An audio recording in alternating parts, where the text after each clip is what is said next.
And now it's time for Who's Views Reviews with JT and the Whotastic panel.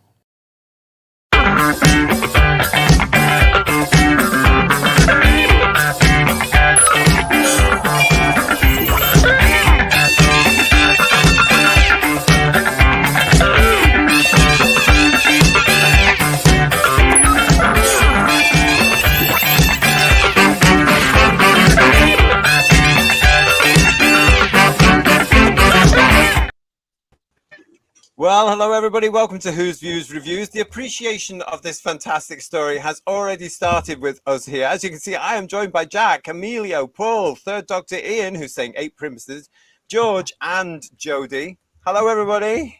Hello. Hello. Oh, you know what? I am really looking forward to this show, Who Viewers, because yes, we all are here as part 2, episode 2 of our Worlds Below season. And yes, we're going back to the first story. This is where we're celebrating the Silurians and the Sea Devils. And of course, we had to go to this one to start it all off, didn't we? Before we do, there's a few people in the chat I want to say hello to. And I want to say hello to My Rocker, who started off tonight with saying they had that scary blinking light on their head. It was terrifying. So we're going to be talking more about that, see what everybody thinks. Look, like that one does. There. And a is huge that thank Silurian you. reversing there, Ian, is it? Needs a beep as well, doesn't it? Yeah, well, yeah. I want to say a huge thank you to Lex Kane. Lex, thank you so much for your super chats. He said, unfortunately, I can't make it tonight as I'm away in London now. Well, that's lovely, isn't it? He's already given it his marks on the scores on the TARDIS doors. He's given it a 9 out of 10. That's all coming up later on in the show, everyone. Don't forget for scores on the TARDIS doors. 9 out of 10 for tonight's Doctor Who Jon Pertwee story. Reminds me of Robert Powell's science fiction movie, What Waits Below, Secrets of the Phantom Caverns. That sounds spooky. And then further super chat from Lex saying, have a great show. All from the Lex. Well, thank you very much, mate. Thank you for that. Really appreciate that. And yeah, hopefully you'll be able to get us on catch up. There we go. Pete Harrington's given us a boring fact before we start, everybody. Look at this. Even in all, did you know 10 years later of this transmission, To the Month Going Underground by the Jam was released? What a boring fact. But topical and on point there, Pete. So thank you for that one.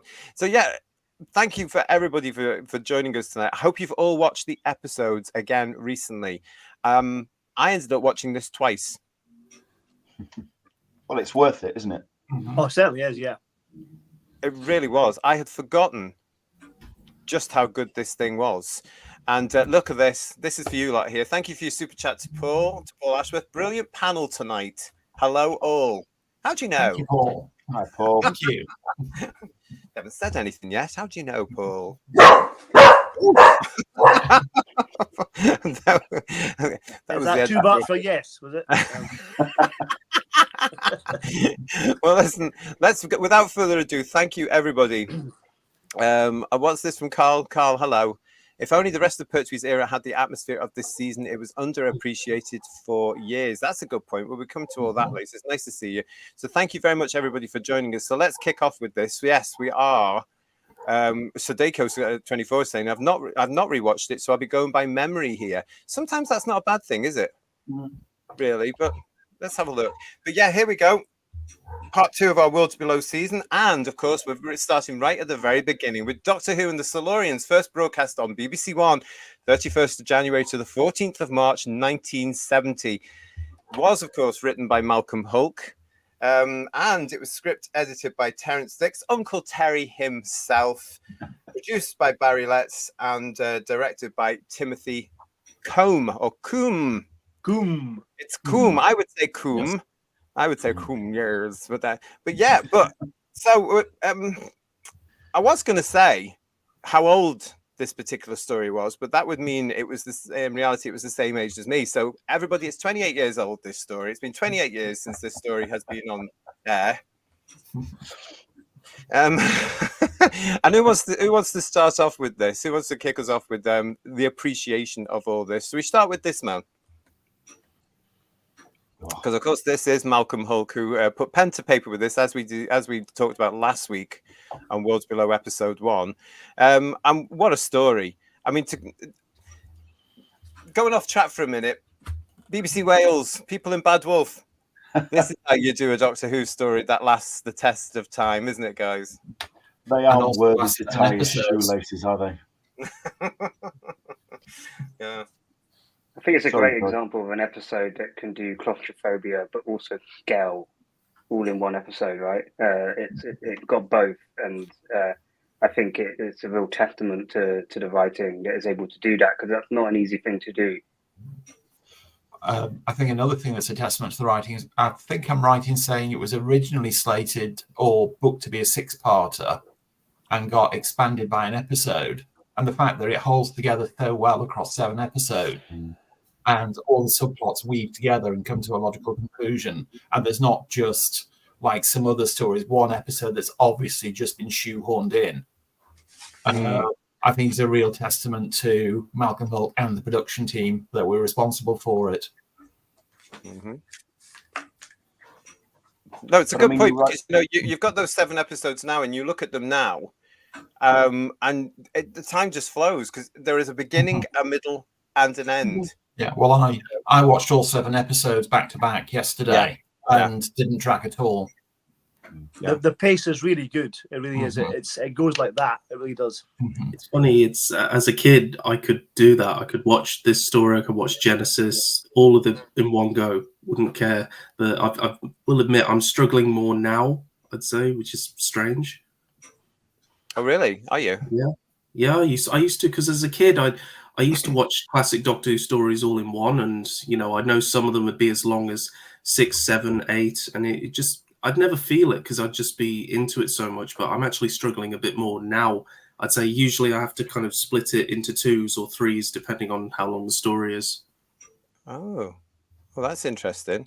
I was like George. I was quite happy to watch it back to back, just because I just got engaged with the narrative. And this is, I'm going to put it to you all. This is one of those stories. I'm always banging on about how proper Doctor Who, classic Doctor Who, as you call it, stands the test of time. And this story, Doctor Who and the Silurians, is one of those stories that actually shows that, because you can put it on at any time. And we're now proving this by watching it now in the year we're in. And it's engaging because it's a story. It's also engaging because it's taken completely seriously as well. There's no tongue-in-cheek, no winking at the camera, none of that nonsense. Yeah. And even though there's a message in it, Jack, it's quite subtle. I mean, yeah, it's subtle-ish, but I suppose that's just because you get to understand things a bit more. But in the context of the time, you can't really blame it, and I'm not going to hold it by today's standards. But when I say I can't watch it all in one go, it's not that I don't enjoy it; it's that I want to enjoy it more. So sometimes I just feel like I want to enjoy each episode 100%. So rather than binge watch and tire myself out, I just split it up. So I'll love episodes 3 and 4 just as much as 1 and 2. I find if you try to watch things all in one go, you sometimes just get a bit like, You want to savor it, Jack, don't you? That's it. Yeah, I want all of it to taste fresh. So I just split it apart a bit. Imagine watching this over 25 minutes over 7 Saturdays, though, as it was originally done. That would have helped. It would have made the rest of the week so rubbish, because you'd just be begging for Saturday to hurry up. Well, that's how some of us on this. That's what it was like, though. Yeah. That's what really made it. I suppose I'm lucky because it's like I've got. I had access to a whole archive of DVDs. It's like I can't imagine what it must have been like for you guys to just have to wait a whole week and not know if you'd get a good or a bad story. It was worse when your family decided that they had something really important on, and you tried to set your DVD player on VHS player, and it didn't always work. And you were like, the episode didn't tape. That was awful. I can't even tell you. Like, that was the end of the world. It was. Sadly, Jodie, when this was already broadcast, there was no video recording at all. No, but I'm thinking when I was, a little bit older. But the funny thing was, I was watching it with my husband, and he watched it when it was broadcast, which obviously I did not. I'm not quite that old. And the bit that he remembered was the caves. Oh. VHS recorder, Jodie.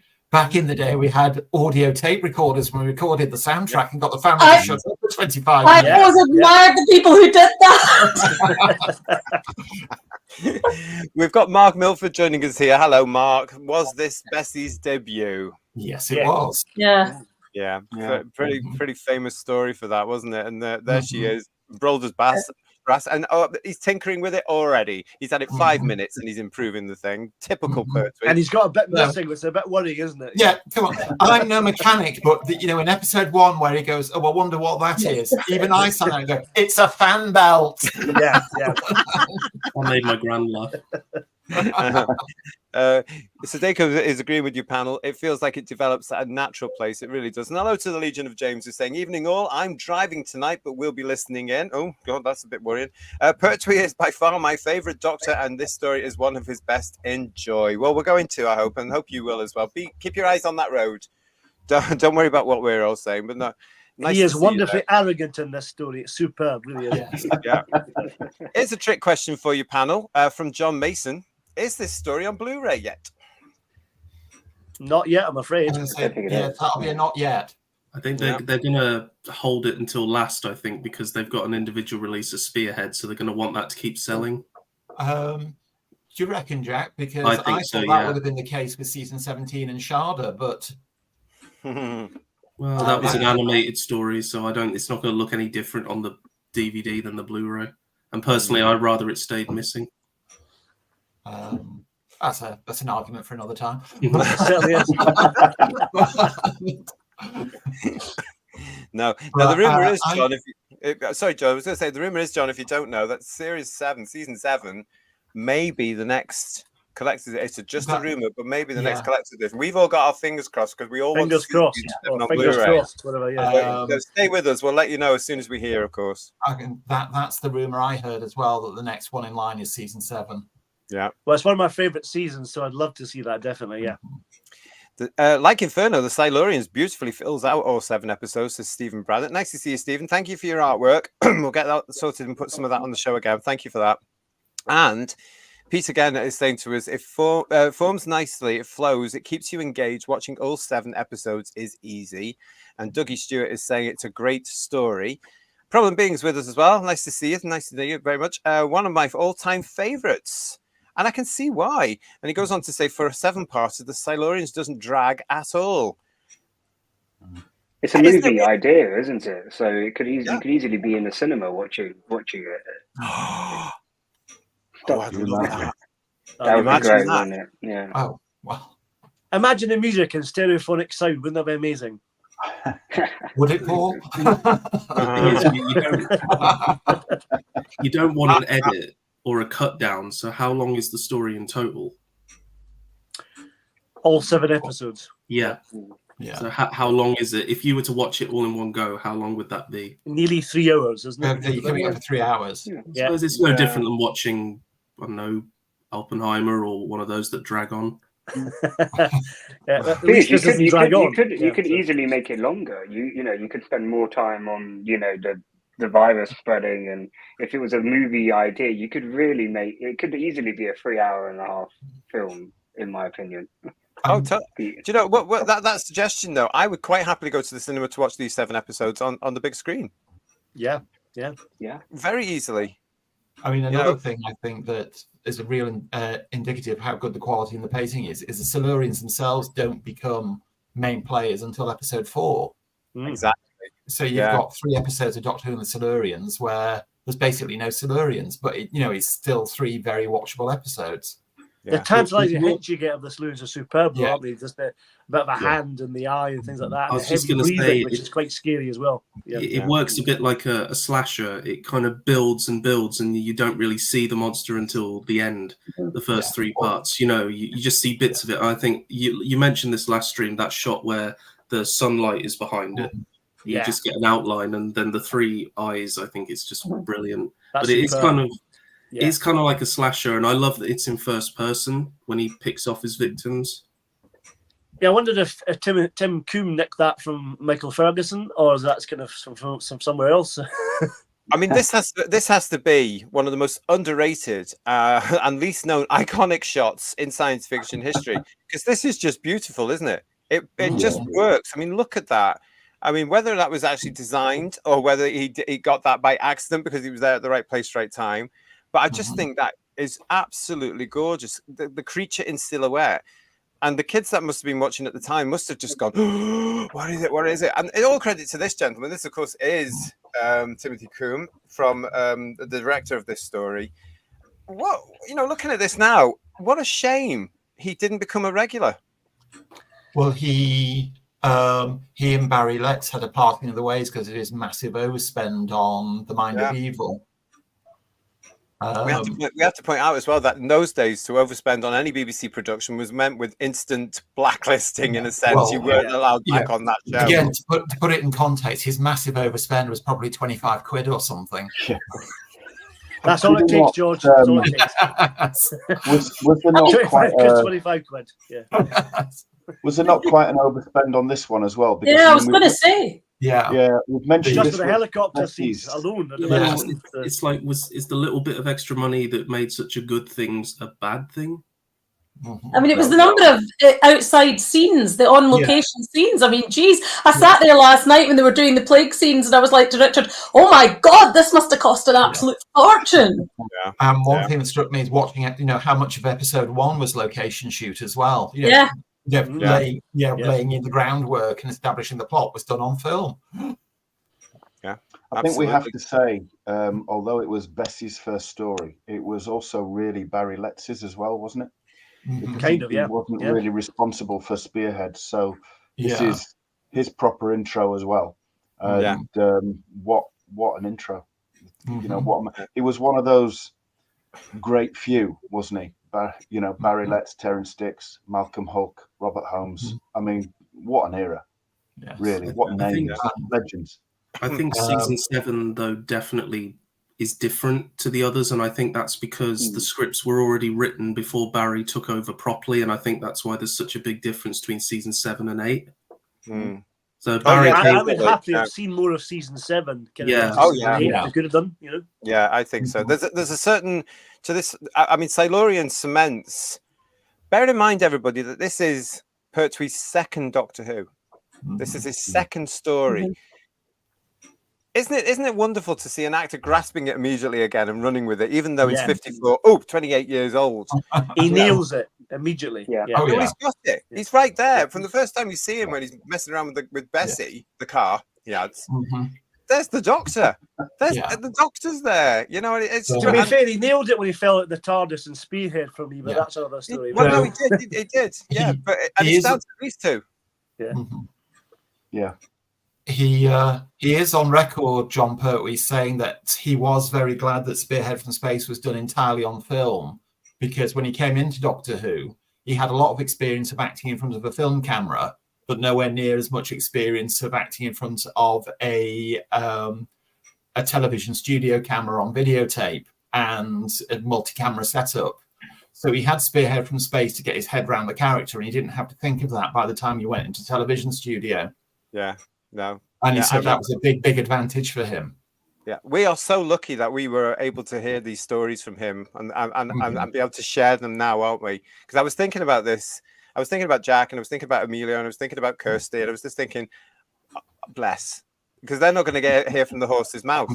But we were so lucky because we sat in front of him, we talked to him, we met him, we heard all the stories, some of which weren't true, but we heard it all. And they were enlarged. Ever so slightly. I think it's called, But for theatrical effect. Yes, as Tom Baker always says, never let the truth stand in the way of a good story. That's very true. Yeah. We must have believed that as well. I just thought, watching this, I just thought, my goodness, because all these little stories that you were going through there, George, came to mind about, I remember him saying this and I remember him saying that. And aren't we lucky? Aren't we lucky? Dino V is with us. Hello, Dino V. Doctor Who stories and caves. It's virtually always a recipe for dark, deep, eerie, and creepy suspense, isn't it? Just Stephen's saying to us, I think the scenes from the Silurians' point of view on the moors were heavily influenced by the point of view shots in The Nightmare Man years later.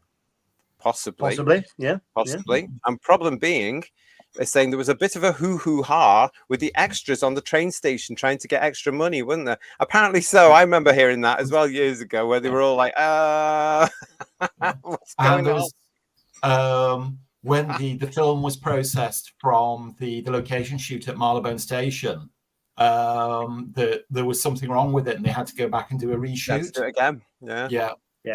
I wonder what was wrong. I bet it was one of those big old blobs that they used to get on it, you know. Yeah. Do you remember them? The hair in the gate. That's what it is. Yes. Yeah. Huge thank you to your super chat for Geordie Boy here. Thank you so much for that. Really appreciated. Your casual viewer is enjoying the discussion and clicking like. Well, that is nice, Geordie Boy. I hope you've subscribed to the channel as well, but it's lovely to see you. Thank you so much. And thank you for your super chat. Really appreciate that. So nice to see you. And I'm glad there's so a bit, far. I don't want to jump too far ahead, but talking about the scene with the plague, the bit that makes me laugh at the extras, this woman's not an extra. She's a member of the general public. And she walks past Trevor Ray and she, oh, I'm on telly. And then she walks past. Have you noticed that? Have you seen that bit? You know.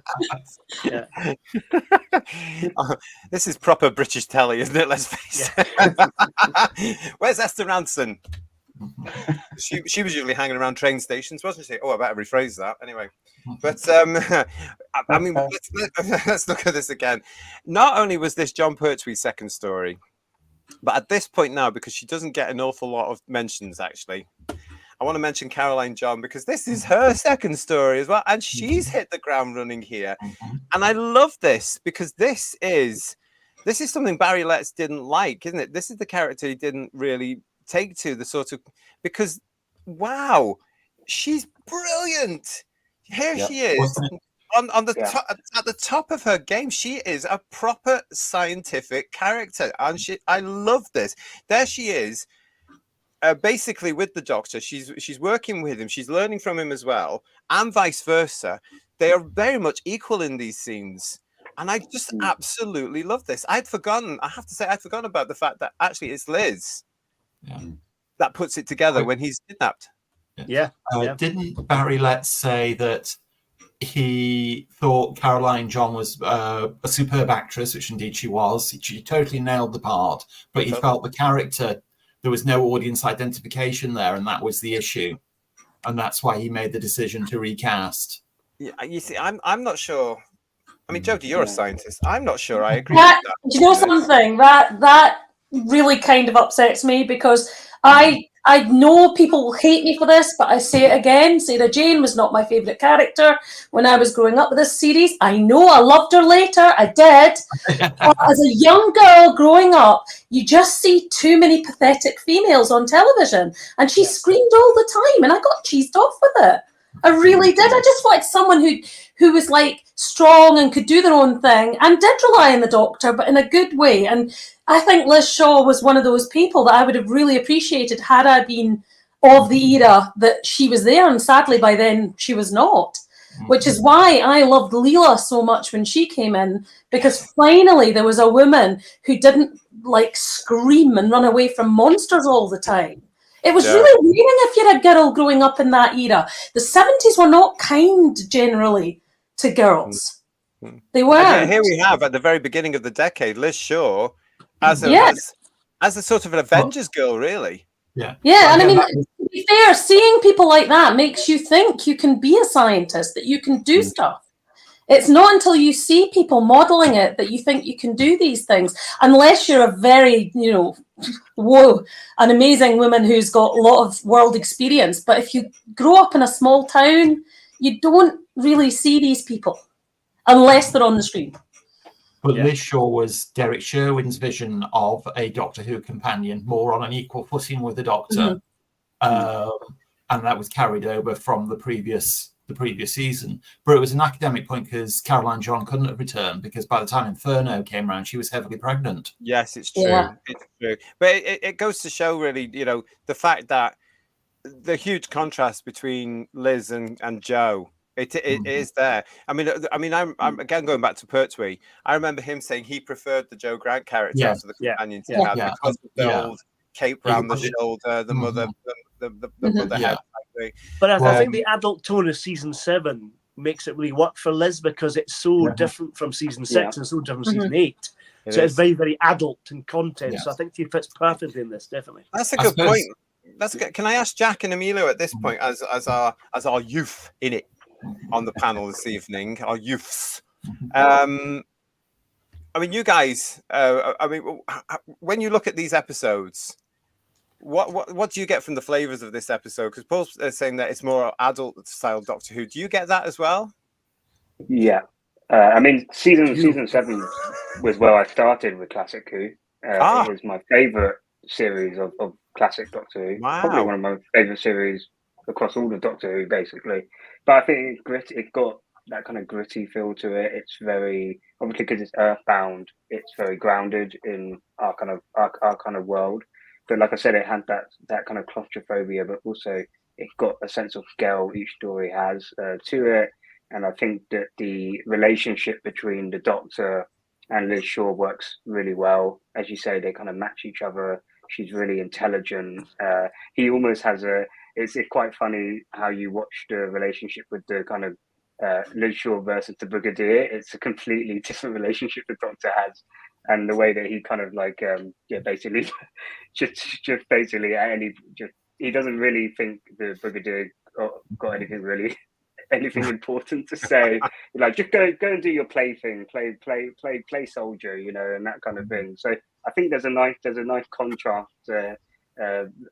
So I do think as a season, that kind of dynamic works really well. I have to disagree with Barry Letts. I think having a kind of intelligent scientist doesn't necessarily mean that the audience can't relate, because Liz Shaw is a very human character. She's very empathetic. She's very emotional. She's not cold. So I think it could have worked for longer. That's for sure. Do you agree with that, Jack, or have you got a different point of view? I completely agree with that. I think what makes Liz nice is that, unlike modern strong women, she's actually likable, and she's compassionate as well. Like in the Silurians, whenever someone's sick or in the medic bay, Liz is always there.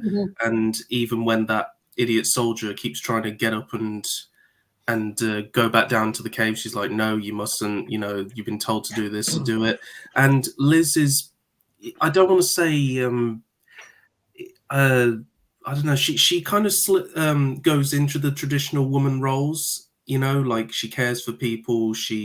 While the Doctor's away fighting the creatures, she'll be the one that stays behind and does the more technical stuff. But I think that's what makes her character work so well, is she doesn't, unlike a modern day female companion, she doesn't have to be at the center of everything to matter. And actually watching Series 7, because I marathoned these a few months ago, watching it, I hadn't realized just how important her character was to the season. And I think Inferno just does such an amazing thing with her character. And I am really annoyed that they got rid of her. I love Jo Grant as well, but I really do wish that Liz had been in a spin-off or just had her character taken further, because I think her character deserved more than just this one season.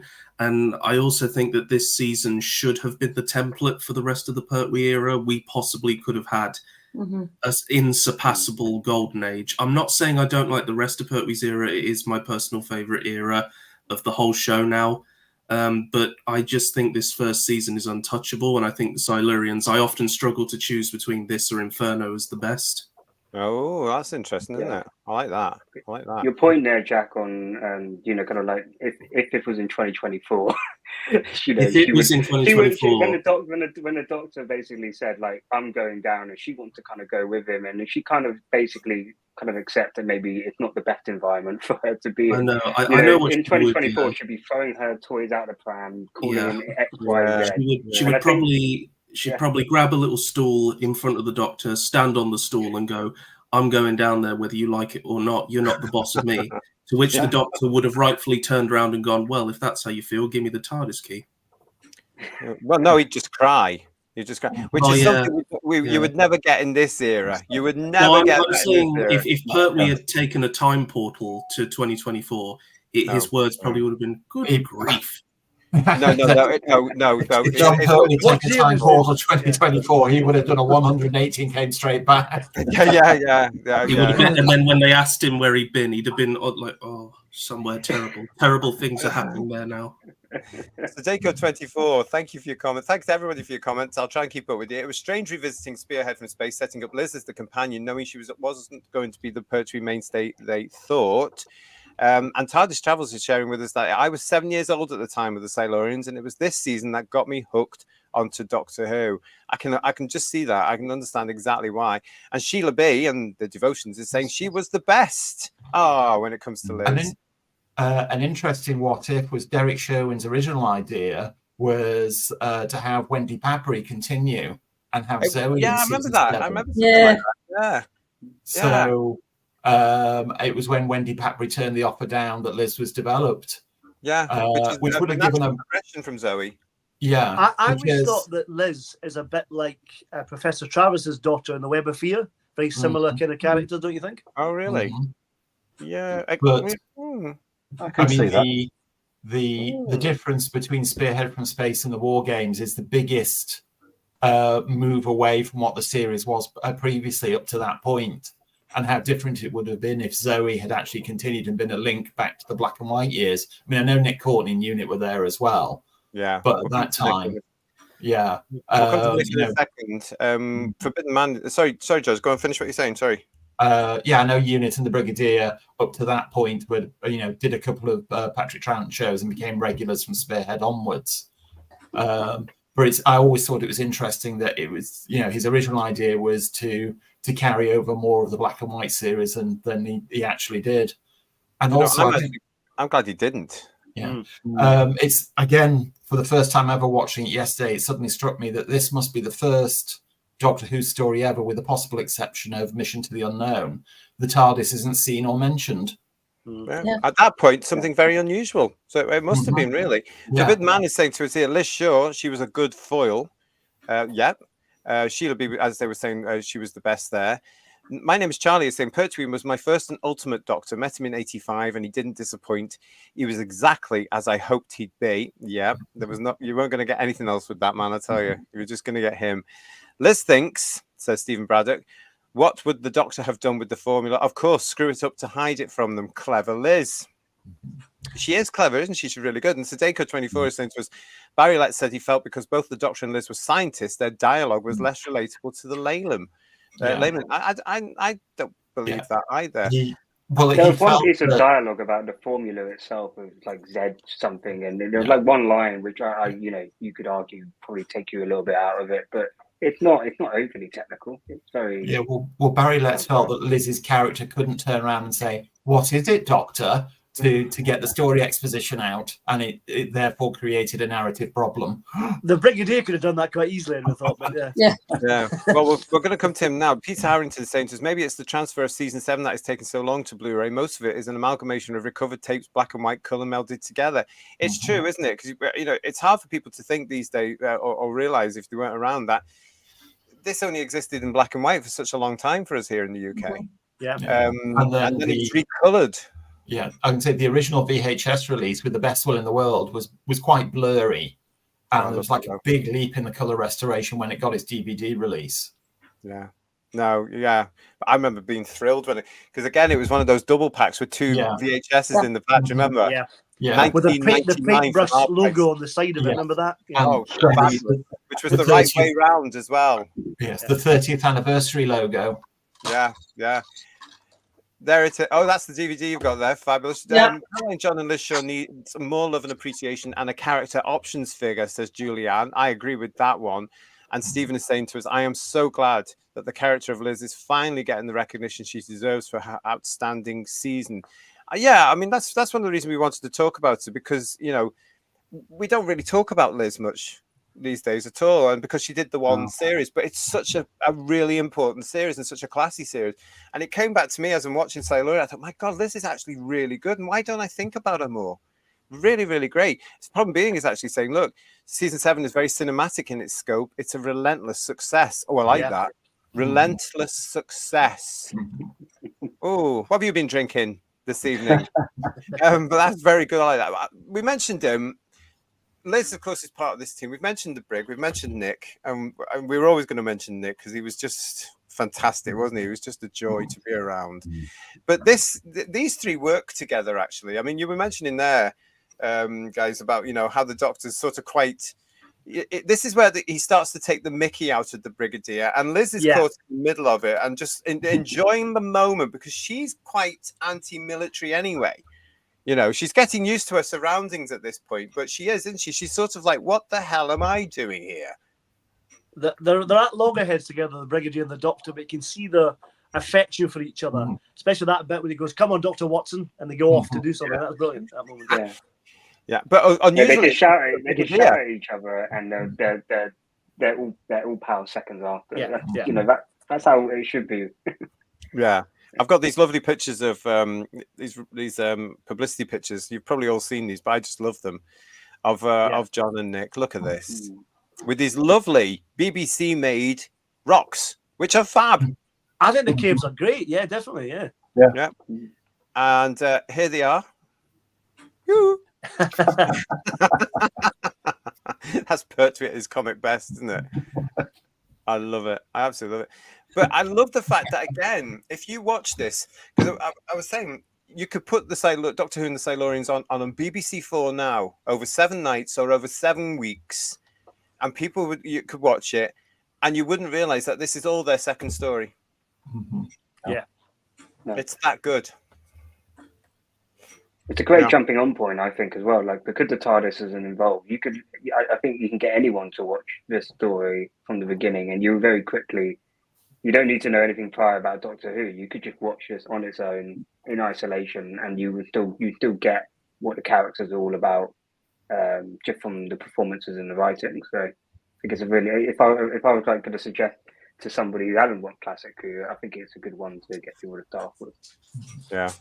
We've got some great points coming from you all, not just on the Whotastic panel, but in the chat as well. Thank you for joining us. You're watching Who's Views, and this is the second part of our Worlds Below season, as we start to celebrate the Silurians and Sea Devils and prepare for what is on the way. That's all I'm saying on that one. But what a great way to do this, by looking at some proper Doctor Who from the old days. And I like this as well from being glad Liz was put in that miner's outfit rather than a miniskirt like they wanted to put her in, to go down pothole and go down into the mine.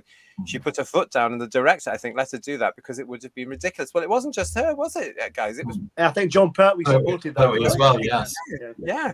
He said there's absolutely no way she would go down to the mines in a miniskirt. That'd be ridiculous. One thing about the Liz Shaw character was Caroline John, over the course of that season, created a really consistent, believable character. It's a shame the costume department couldn't do the same, because story to story, they just don't know what to. She's given such a weird variety of clothing across the 4 stories that's totally incongruous, one to the next. Yeah, what is she wearing? A spear from space? Does anyone know that really plastic jacket? What is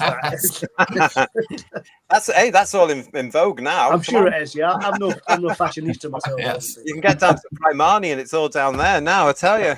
But I just think. Christine Rawlings back in 1969-70 was there going, well, I don't know what scientists wear. Well, give her this. Just give her a white coat. It's fine. The white coat. Oh, yes. Oh, God, you're pregnant. Have a stretch jersey. But no, I mean, the characters, I just loved them. I just loved them. The 3 of them in this story, I'd just forgotten how much the magic was there so quickly.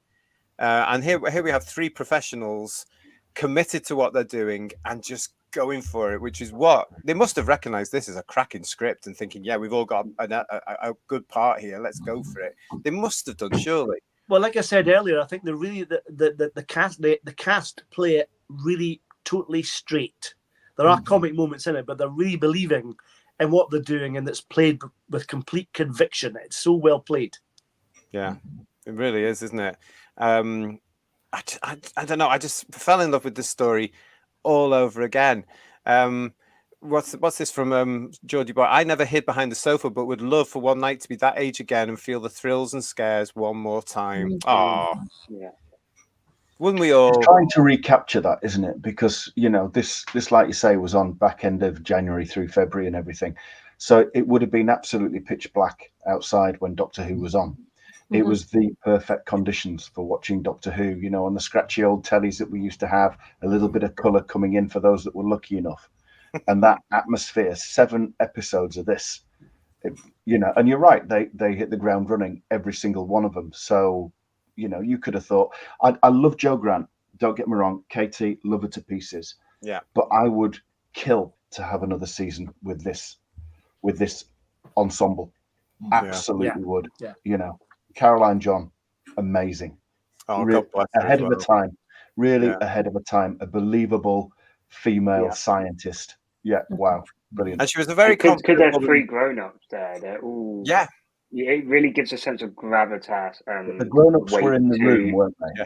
Yes, they exactly. were. You haven't got like a young 20-year-old who's it's just you've got 3 grown-up taking the story seriously. It makes you automatically kind of believe in what's going on, and you don't have anybody screaming or shouting or Well, it shows you, Emilio, how television and in particular executive producers in television have regressed, in my eyes, in my opinion, because here we have 3 mature adult roles, and the children are on board. We looked up to all these adults. We were on board with them. We weren't alienated with them. We didn't have to see ourselves in them. We didn't have to feel represented. Here we are with 3 adults taking us through this story, and as kids as well.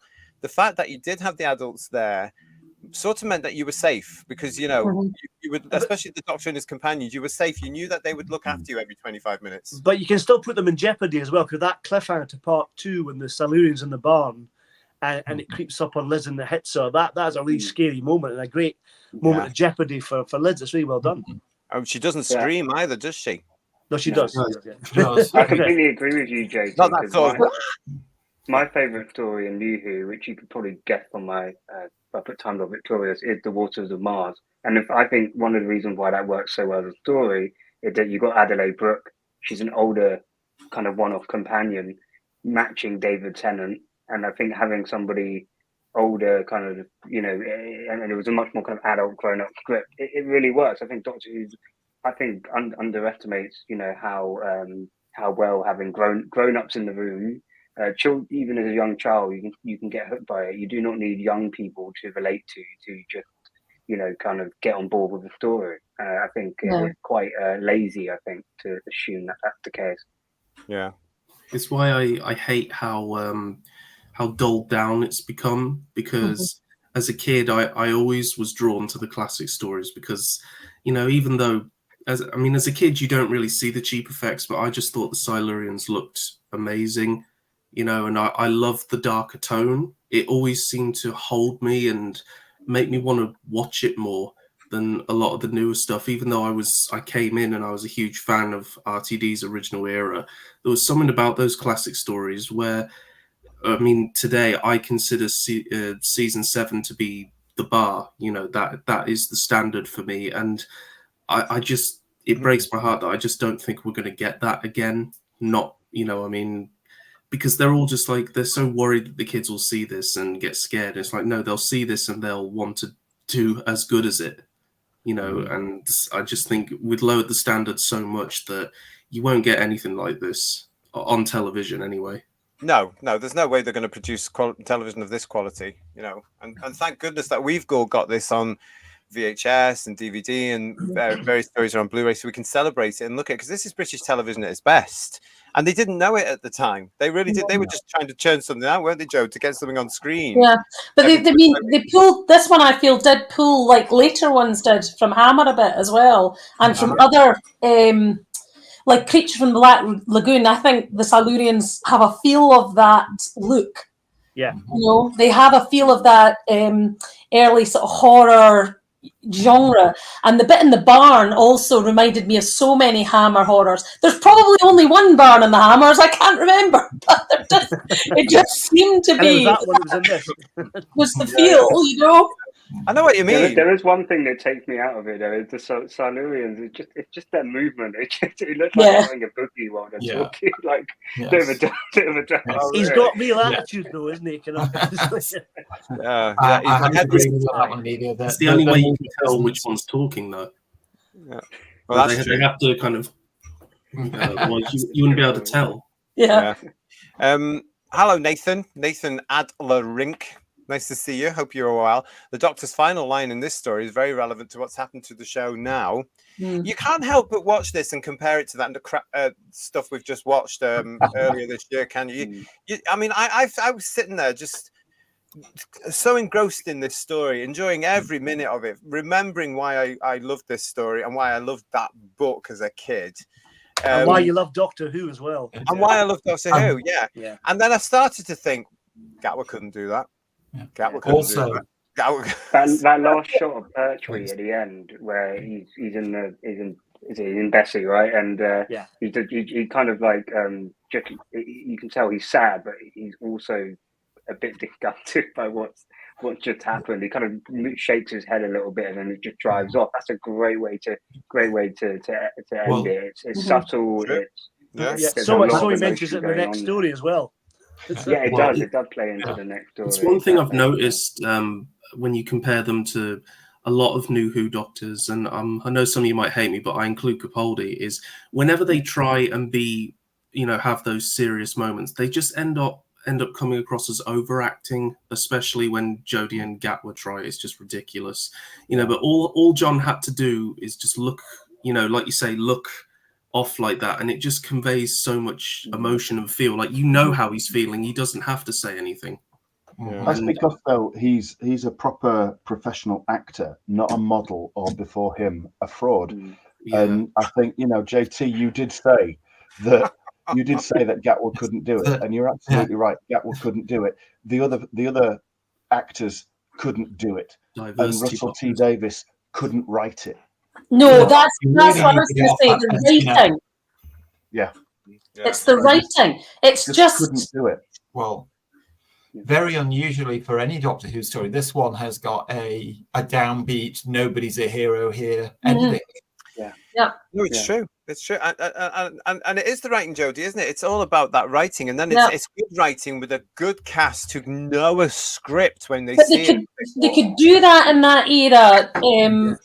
In the BBC, they were very good at it, and as a result, people don't revisit that era enough because the writing is so classy. This is why you won't get stuff like this repeated, I think, because it would show people up today. All the people that are in power now. Can I just say hi, Graham?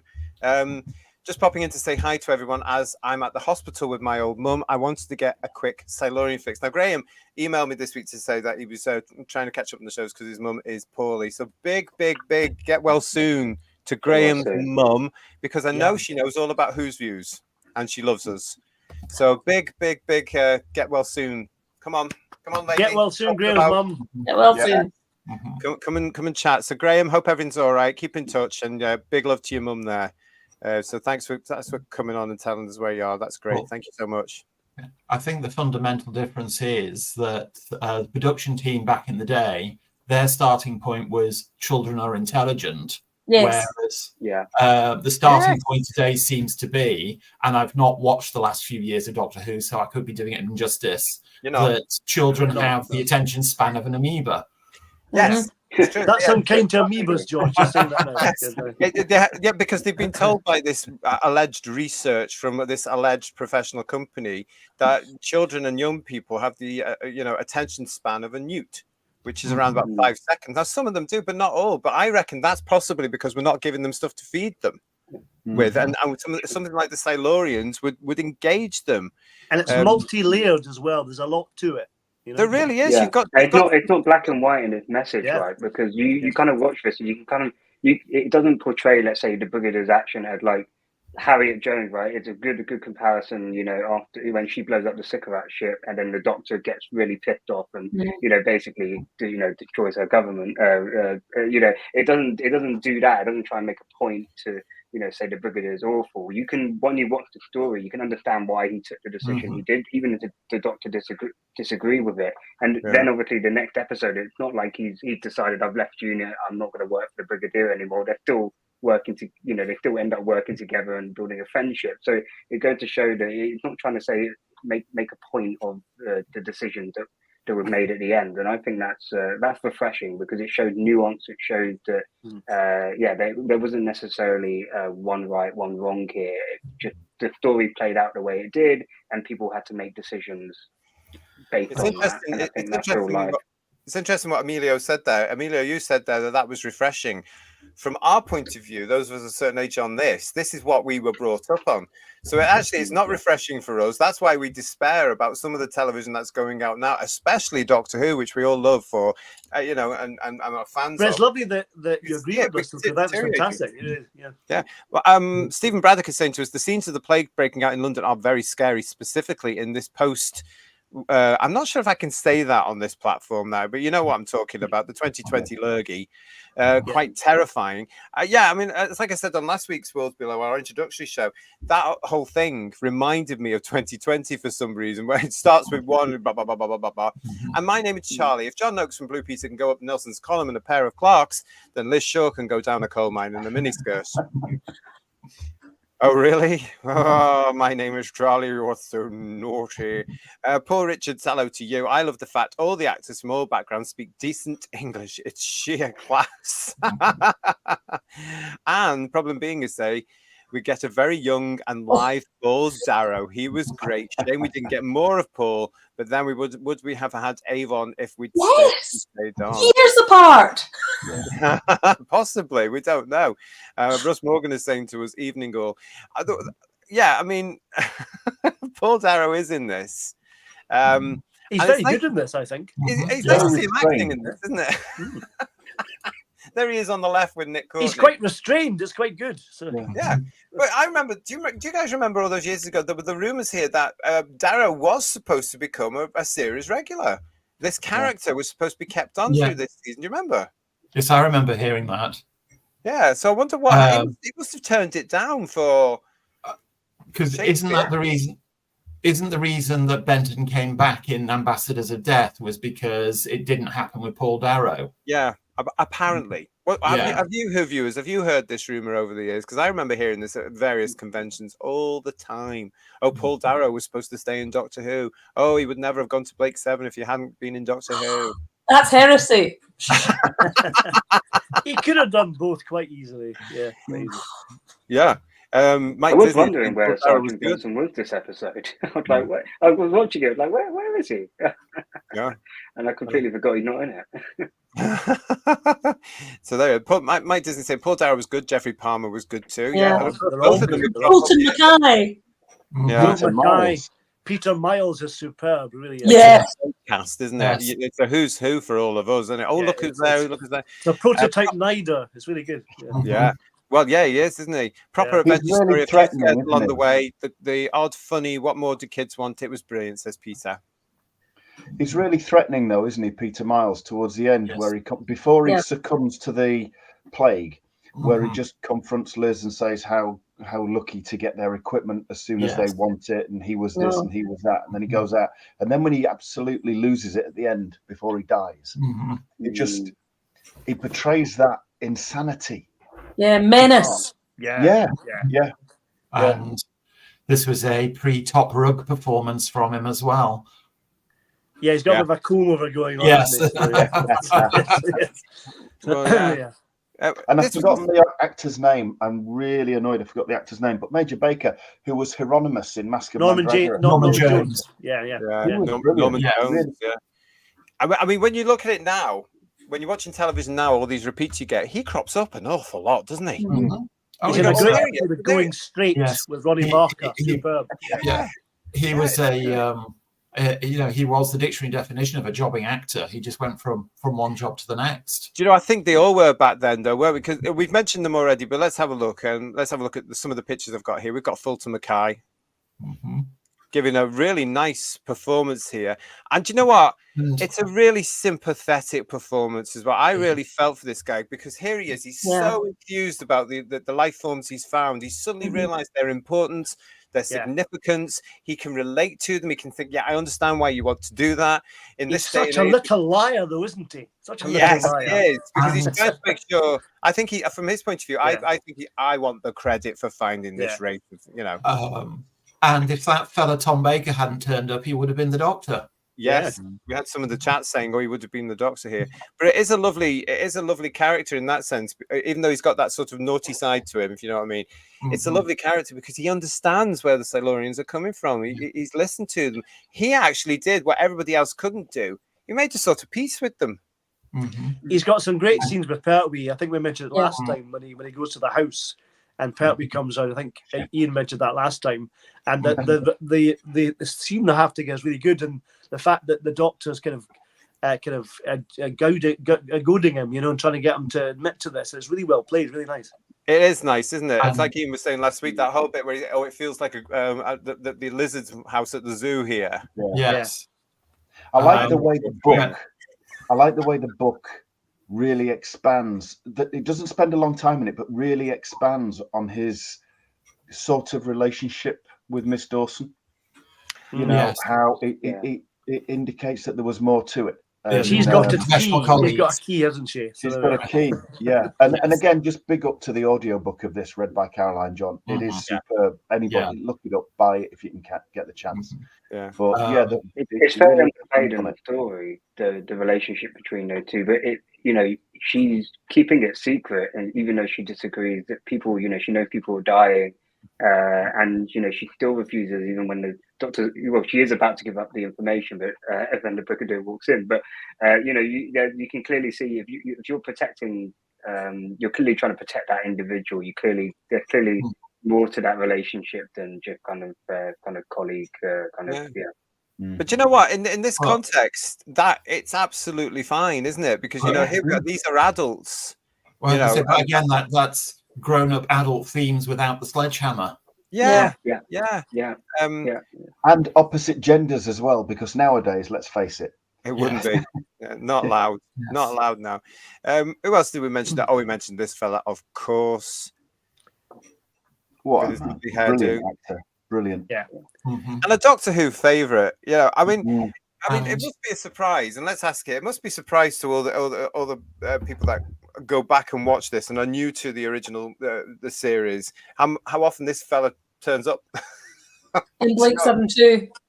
Yeah. Well, I mean, he replicated the character in Invasion of the Dinosaurs. Mm-hmm.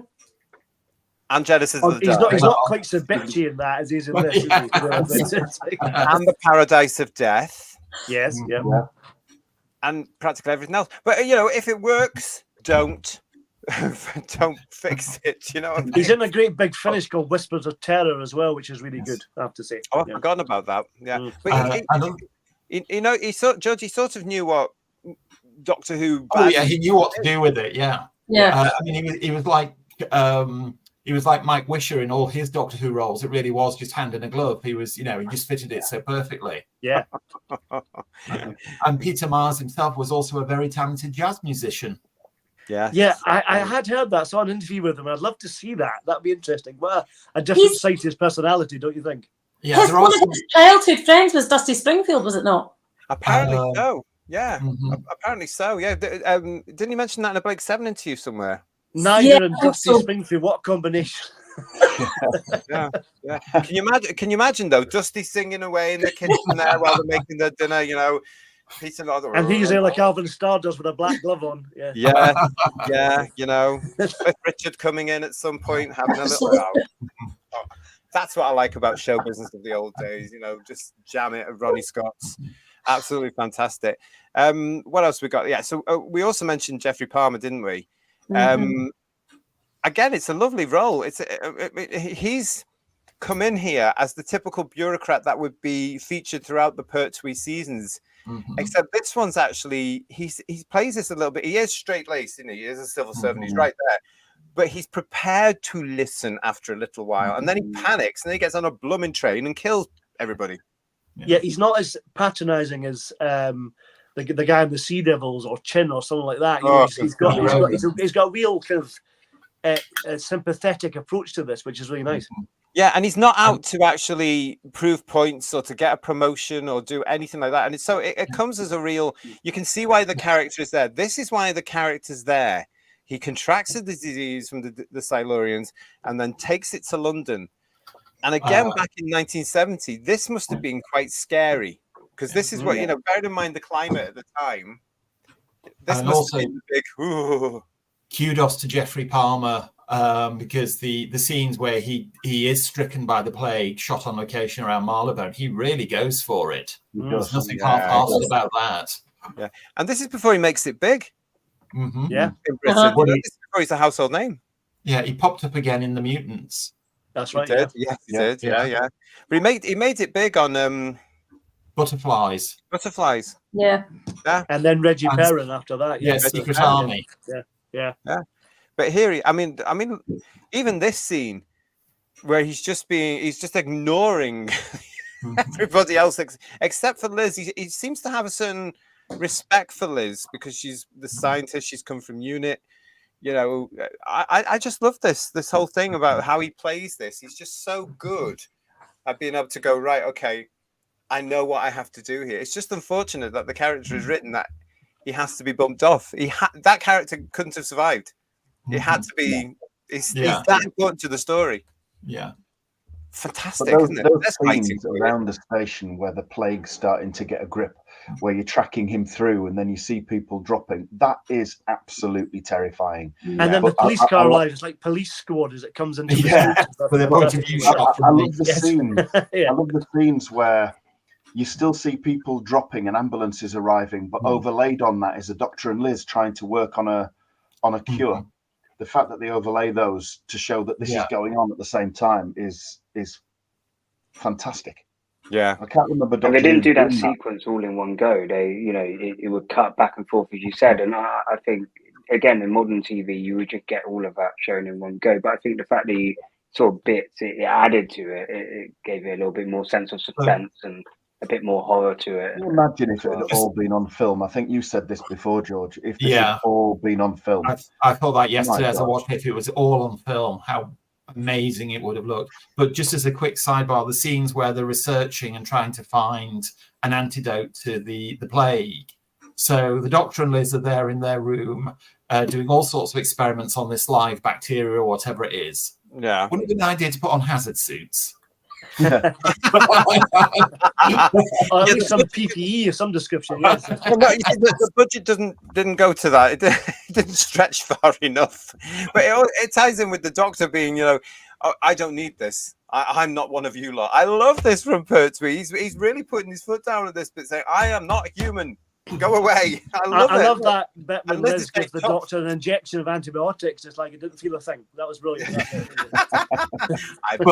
I actually love the bit of business I assume Pertwee developed that he didn't like needles because he was he had the injection.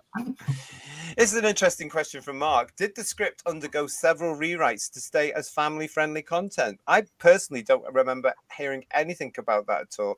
And quite frankly, they wouldn't have been that bothered in those days. No. All I heard, as I mentioned before, was that it was originally going to be a 6-parter and got expanded to 7 episodes. You can understand why, though, can't you? Mm-hmm. You can understand why, because it's so good. And when you've got something of that quality, you can, especially if it was Uncle Terry that was sort of script editing this, if he saw an option to say, look, we can put this in here, expand that, please, Malcolm, why wouldn't you? Well, I think the plague episode really helps that, that continuation. Mm-hmm. Yeah. Oh, what happened there? I need to go now, just sorry. All right, lovely. Nice to see you. Thanks for nice joining to see you. See It's been great chatting. Bye. Jodie's off and Paul's back with us there. Nice to see Jodie because I know she loves this story. So it's nice to Graham, you are very welcome. Graham saying, oh, so lovely. I'm showing her this right now. Bless you all. Thank you so much. Well, they are Graham's mum. Hello.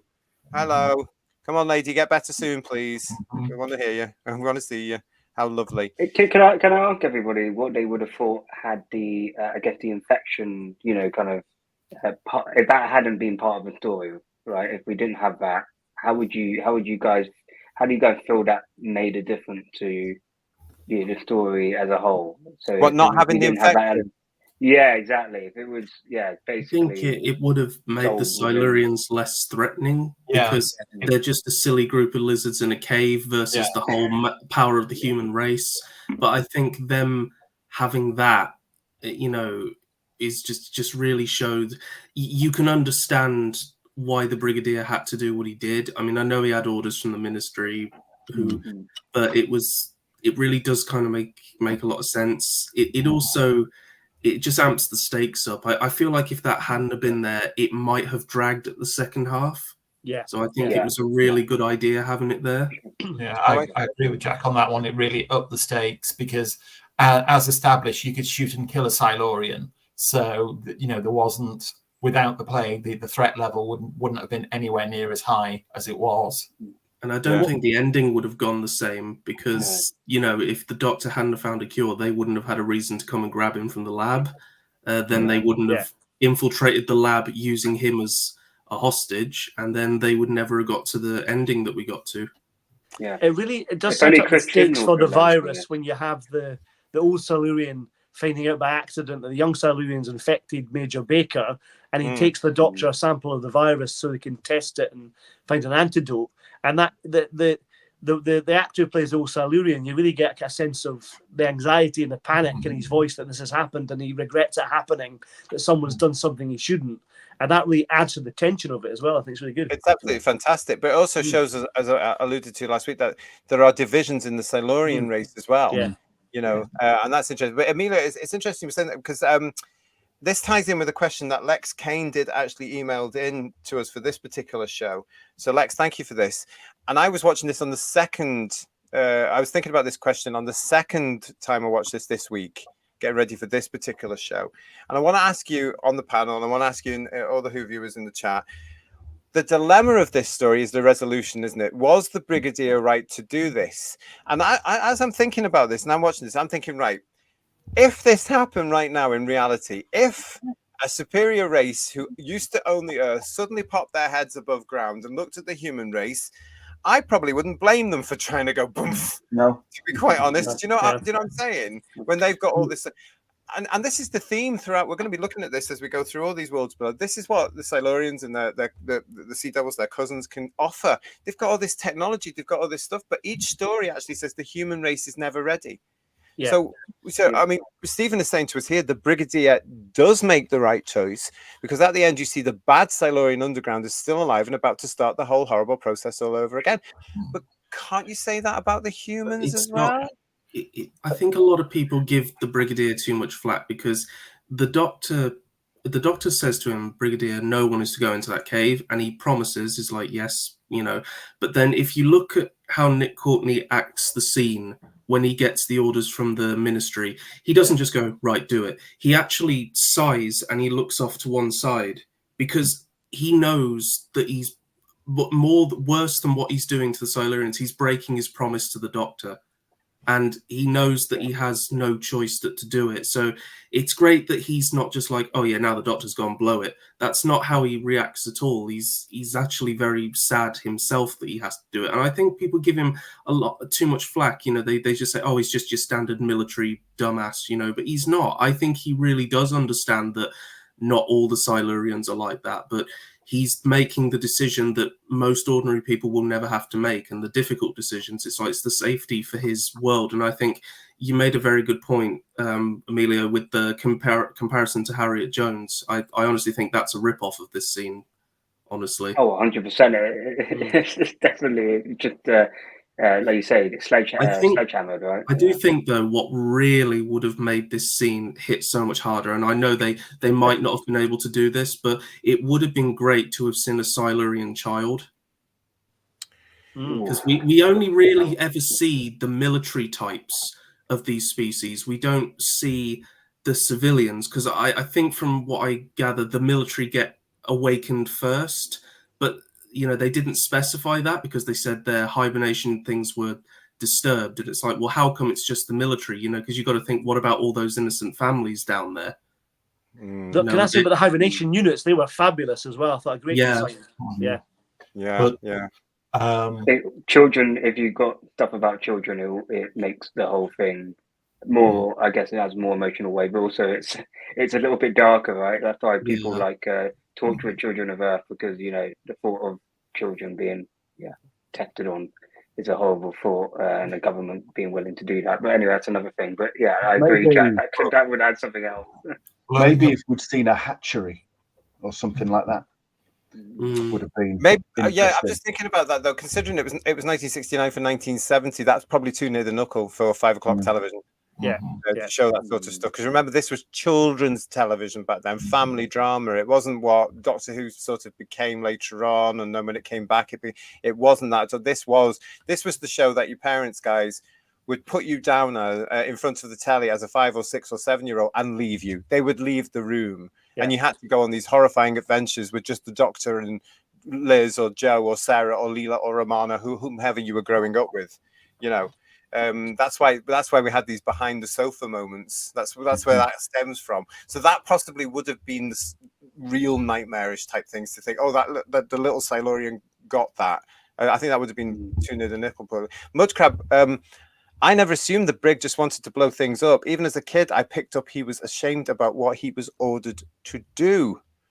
In any case, he gets caught for nothing to do it instead, doesn't he? So I don't think the Doctor really thinks that the Brigadier is like that. Basically, you just want to blow through it. I think it's almost like teasing. It's like play. You know, he just basically teases and plays with him. But he knows really deep down. You get the sense that the Brigadier is an intelligent guy, and he's not just about like blowing things up. He's actually different to the Ministry, and you see in a lot of the stories, he's usually he understands where the Doctor's coming from. But as you said, Jack, his role and responsibility of unit is to protect the Earth, so that you can understand that's his first and foremost responsibility. He is following orders. He may that's the agree with the Doctor. Yeah. But blowing up the base isn't the ultimate solution, because it was well established and known by all concerned that it wasn't the only Silurian base. It was just one of them. Well, so it appears, because these things were so popular with the children watching it, isn't it? The Silurians were a proper monster, hugely popular. But also in the context of the story, it said that this is one base, and they're all over the Earth. So just blowing one of them, which makes just blowing up one of them. Which makes Pertwee's final line not make a lot of sense. He says a whole intelligent species, and he's just wiped them out. Yeah, at this point, that's the ones they know where they are, though. He's no idea where they are. It's like a needle in a haystack, isn't it? To be honest. Yeah, he didn't say genocide, did he? So, no. So I guess he just killed those group of intelligent. I always took it that he didn't really, although you see the one remaining Silurian that has survived being shot by the Brigadier is still alive, and you see rocks coming down on him or whatever. I always took it that the Brigadier didn't blow up the base. I assumed he'd blown up the caves to seal the base again. That's what I did. Still there. Yeah, I always thought that. Ian, but it's come out years hibernating. later. Other people have assumed it was the base, but I thought he just sealed them in and they'd gone back into hibernation. I thought the whole point is he didn't want them to get up from hibernation. Maybe I just misunderstood it. They just have to be careful not to accidentally wake them up again. But I think I noticed, I think for the first time I picked up on this, when right at the very end, after the Brigadier shot the Silurian that was trying to kill the Doctor, and the Doctor's there saying, if we're going to revive them again, the look that the Brigadier gives the Doctor, it's difficult to read, but it's not good. Not a normal Brigadier Doctor look. No, it's also setting off explosives within sneezing distance of a nuclear reactor. Good point. Well, to be fair though, George, in those days, nuclear explosions weren't the same thing as they are today. If you look at Claws of Axos, they go back after the complex explodes. So what do I know? It is very interesting how Nick plays that and decides to present that, because you're right, Ian, and it's the older you get, the more you see it. It's a very disapproving look, and it's also a look Nick manages to pull off the fact, you're not getting that, my friend. I'm going to make sure you don't get that. It's a real human reaction, isn't it? That's the thing. Well, it is. It's a human reaction from the Brigadier, who's still getting to know the Doctor, let's face it, and he knows he's an alien. And I sometimes think Nick plays it as if to say, whose side are you really on, mate? Yeah. And I think it comes through very much in this story. There's that element of like, he's still, as you should be, really, as I suppose you would be if an alien comes down and does all the, even though it's still an alien. And we prove this when we're looking at other elements of our own kind here on the planet. We're quietly mistrusting. Do you think they had this at the second episode because they wanted? It's a really good episode in highlighting, because Pertwee his stories are pretty much earthbound.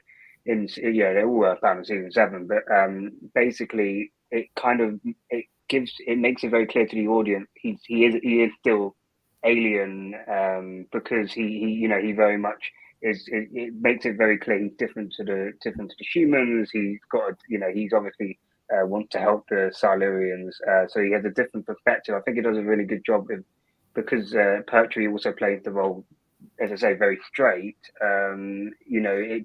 He doesn't have to be eccentric to show that he's alien. The story does a good job of playing that for you, if that makes sense. Yeah.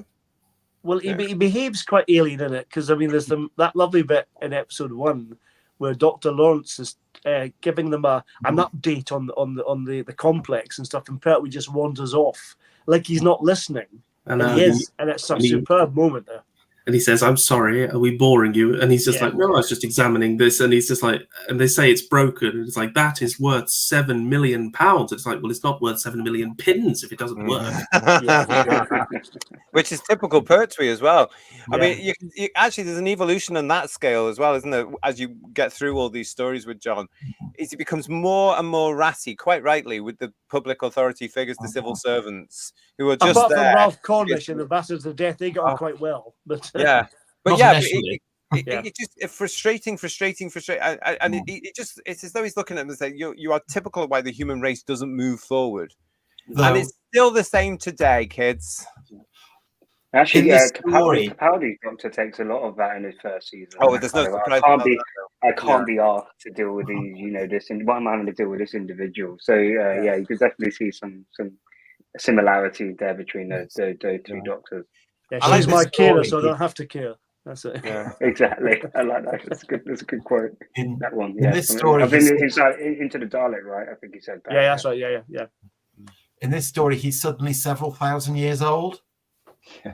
Yeah, well, there's a season 7B theory. That's what it is. Not right now. We've got some great stuff coming from you all in the chat as well. TARDIS Travels has also already mentioned the look of the Silurians. We've got to talk about that in the show. But he's also saying, I used to like the artwork and the drawings in the Doctor Who and the Cave Monsters Target paperback book. Yeah, now, as I said last week, this, for me, was essential reading when I was a kid, this one here, because the Silurians became iconic for the simple fact that a lot of us hadn't seen them. And yet there they were on the front of this. They were in the Doctor Who Target Monster book. They were in the Weekly when the Weekly came along in 1978. So this is years before we get to see them. It's fabulous. And this was the only reference, wasn't it, TARDIS Travels? These pictures were our only reference.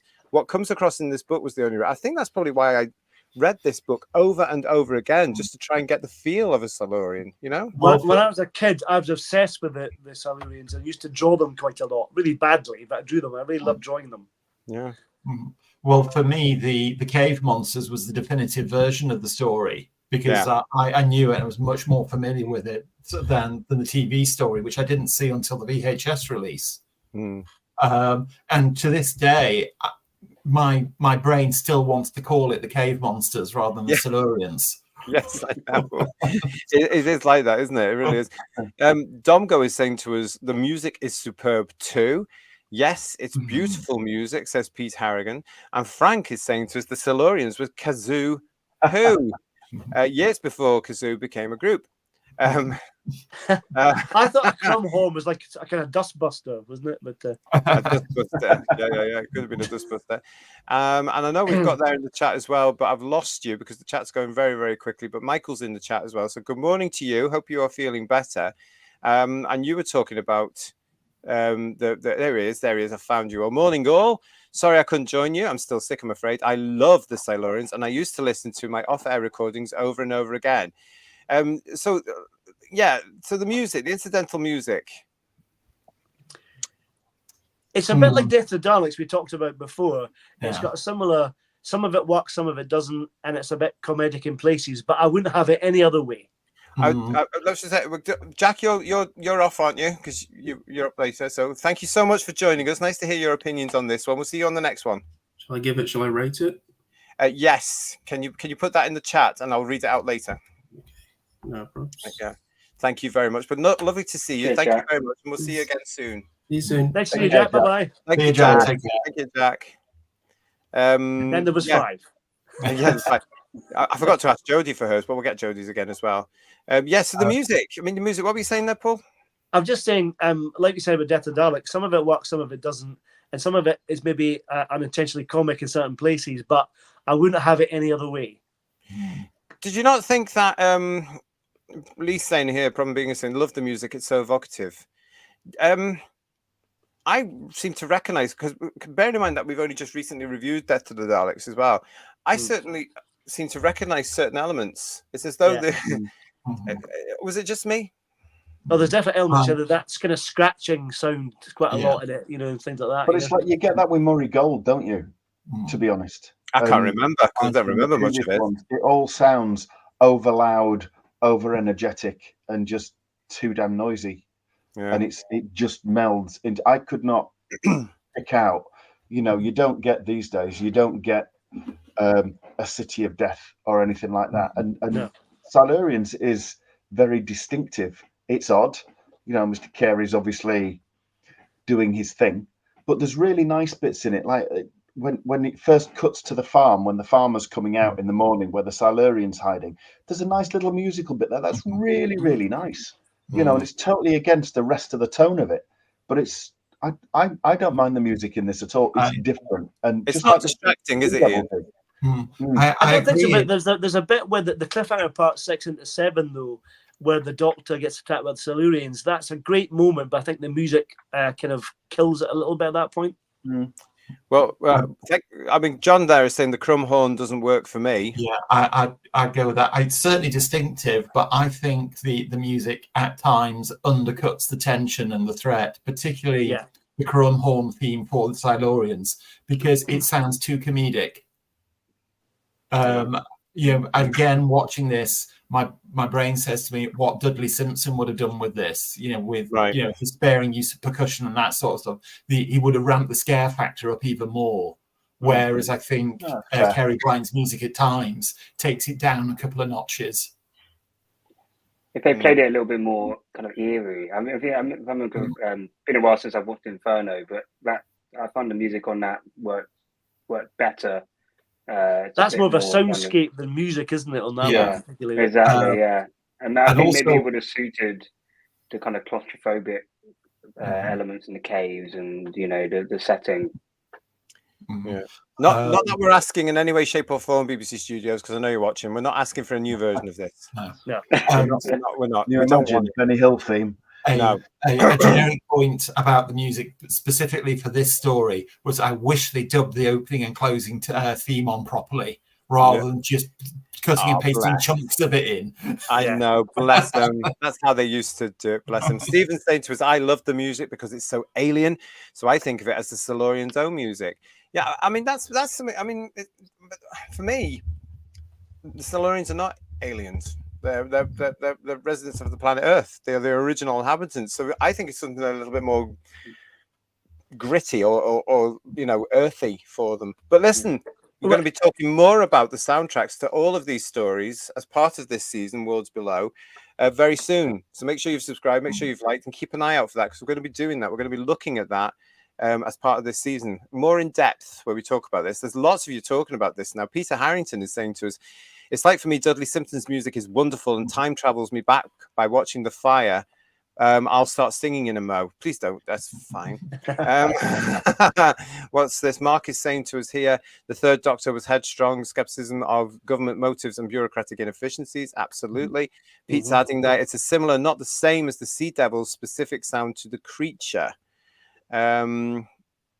It's funny, someone said in the chat there about the Silurians having their own music. I just got the image in my head of a Silurian band all on drums for a minute. But do you know what? They were. It could have happened. They could have had that. They were very like those aliens in the Star Wars cantina scene. Cantina band. and yet there's still time for it to happen. Let's put it that way. Domko is saying to us, the music is unique. It's unsettling, like the Wicker Man soundtrack. That's a good point. Yeah, it makes you think there, doesn't it? So let's from that one, as I say, keep an eye out for our Sound of Huzik episode that's coming up as part of this season. That's going to be with us very soon. So make sure you've listened to all the soundtracks and see how far you get. So yeah, TARDIS Travels earlier on was talking about the design. the design of the Silurians here. So this is the iconic design, isn't it? Really, this is number one, and this is the one that captured the imagination of everybody here. But I love this. It's so simple, and yes, it's a man in a rubber suit. Who cares? It's so good. Such an unusual design, don't you think? Totally. Yeah. It's interesting that the original design concept drawings survive, and how different the original concept was to what was actually made. The original vision for them was they were a lot smoother and didn't have all the ridges on the head and all that sort of thing. I'd love to see that design, George, if you get any access. It's widely available, Paul. I'm trying to think where I've got it. Is it on the PDFs of the Silurians DVD? It's around somewhere. All right. I think it's on the DVD. Yeah. But I think the finished design is far better than the original concepts. Yeah. I love all I think that. they were not to change it for New Who. I mean, just it. Well, we're going to be coming to that. We will come to it. Definitely right, yeah. I think they should have definitely stuck to this and design for sure. Surprisingly, Jon Pertwee didn't rate them. He just thought it was a silly-looking rubber costume. Yeah. Apparently, that's the sort of stuff he would say. Who viewers? For those it gets back to the eye contact thing, isn't it? And the human eye and all that kind of stuff. But when you look at it, when you look at the Silurian design, this is very much a design for the Pertwee era. This is going to be adapted and replicated in various forms and methods throughout his run. I mean, if you look at the textures there and compare it to the Draconians, for example, who Pertwee loved to pieces, there's the templates. I just love the fact that these things are humanoid, they're intelligent, and they ruled the earth millions of years before the rest of us. And their only one mistake was to not recognize that the moon would become the moon. Can I just say, though, Michael Bryant got upset with the Sea Devils, that these are naked Silurians, just to say that, just to point out. And you don't notice, do you? You don't notice. No. Because all the lights and stuff are placed in the right place when they walk in and stuff, so it's fine. Yeah. One like the really Simpsons movie. One really interesting and clever design point was, the Silurians are in two colors, and I realized for the first time watching it yesterday, the younger Silurians are green, and the older ones are got a browny hue to them, which suggests that they change color as they age. Yeah, which I thought was a really clever some element. reptiles do. Yeah, some reptiles. I didn't even notice that, so that's a really good part. They did their homework in those days. Frank is asking us here, who designed the Silurians? Was it John Friedlander? I think it was. The mask was John. Apparently, and the claws. Yeah, because in those days it was all different bits of, it was all allocated to different departments. So the mask would have been John, as we know, but I believe the rest of it was costume. The one image of the Silurians that's burned into my mind, which is always the first thing that comes to my mind when the Silurians are mentioned, is the Weetabix card of the Silurian in that pose. Yeah. Absolutely fantastic. Absolutely fantastic. Domgo, is it true the Silurian costumes required hours to apply? I think it was more hours to take off because the actors sweat in the things, and they were literally like a wetsuit. And the subject of images of the Silurians is a great shot that one of my favorite bits in this whole story is when Major Baker gets placed in the caves and the camera pulls out and you see the Silurian bringing him to again. There's a lovely sort of shot of the whole body of the Silurian from the camera's point of view. It's a lovely shot. That's one of my favorite shots. Right. You know what I mean? Another good thing that helps them along is, unlike other stories where the budget was really tight, that 6 or 7 of the costumes were made. So it looks like there's a good number of them on screen rather than just 2 of them trying to look like a complete race. Yeah. The design in general of the whole thing's really good, I think. And one thing I noticed, you probably noticed it as well, but it took me to the DVD to spot it. There's lots of kind of Silurian designs on the doors as you go into the base and things like that, which I hadn't noticed before until I saw it on the DVD a few years ago. And it's very distinctive because the quality is much sharper. But prior to that, I never noticed all these lovely Silurian heads on the doors and stuff like that. Really nice. Again, that's an example of world building decades before we know what that means. The design there, because everything's designed for a Silurian, not a human to use. Yeah. See, this is how clever they were. They just thought, oh, I'm working on this weird kids series for 5 o'clock after the football results. Oh yeah, and the BBC did get on with it at the BBC, weren't they? Because that was their job. They'd be on something different every week. But the level of attention to detail they were putting, they have to be credited for that. Everybody that worked on the show, they really, really do. And I'll bring the banner up again now of some of the names there, because the makeup, the costume, absolutely everything. The sets by Barry Newbury, a name we all know from Doctor Who. I mean, and the cave sets are great as well, aren't they? You know, I've never been in a real cave, so I don't know what real cave looks like, but that's quite convincing to me. Actually, for studio, that's a very good cave set. It was brilliant, and it was so apparently it was so small as well. Yeah, you know, didn't Barry let's say that, like with the Merca years later, weren't they still wet with paint when they started filming as well? I think the prep for them almost made the recording late. It wasn't a smooth intro for Barry Letts by any means. And when you guys talk about kind of world building, you know, the best TV shows, the best films do, you know, the set, you know, the costume design, from costume design to kind of the set pieces.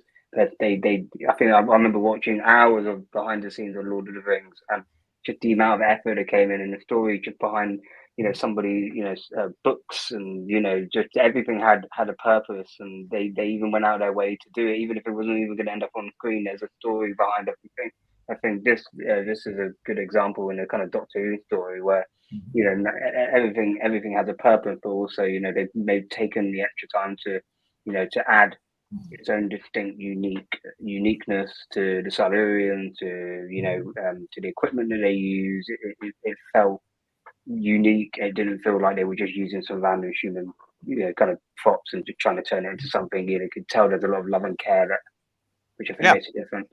But it's what you have to do in something like Doctor Who. If you're going to bring in these creatures like this, or any sort of alien or whatever, you have to think about their background.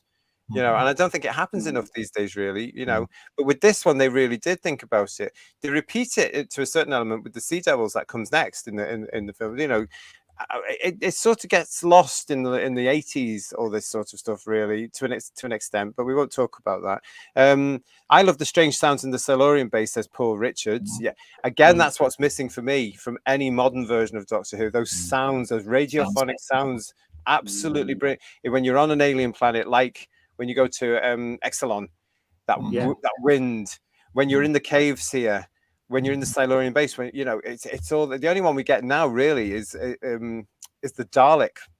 Yeah, the heartbeat, or the TARDIS sound, maybe. Yeah, or maybe a TARDIS sound. Or the TARDIS doors I noticed came back recently.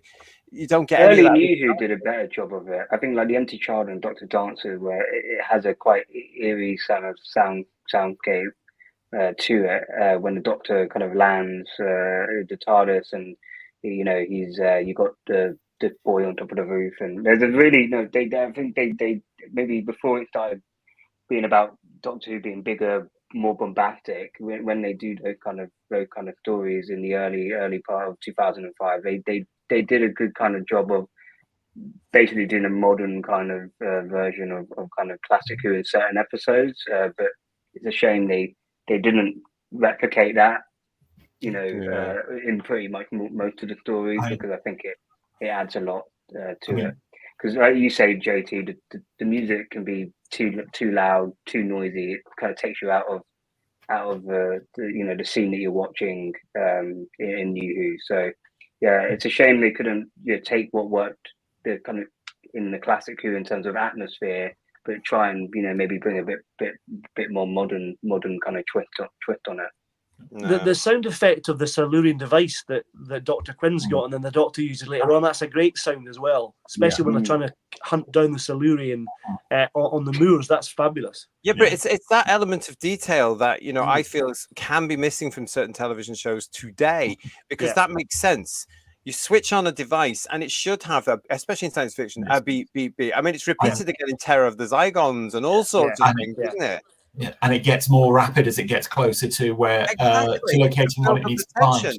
The kids are watching it going, ooh. The Master's machine in Sea Devils has a distinctive noise as well that summons the Sea Devil. Yeah, and again, it must be Hulk that's bringing this in. I want to say thank you to Stephen for this comment. I like the way the Silurians have a very dinosaur look to them, like the scales and the Triceratops type heads.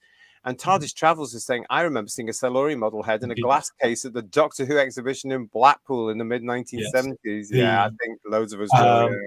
And as you were leaving the exhibition, you went past the shop, and there was the big glass display case at the bottom of the stairs as you left. There was a Silurian head and a hand in there for many years. I wonder what happened to it. Probably deteriorated, didn't it?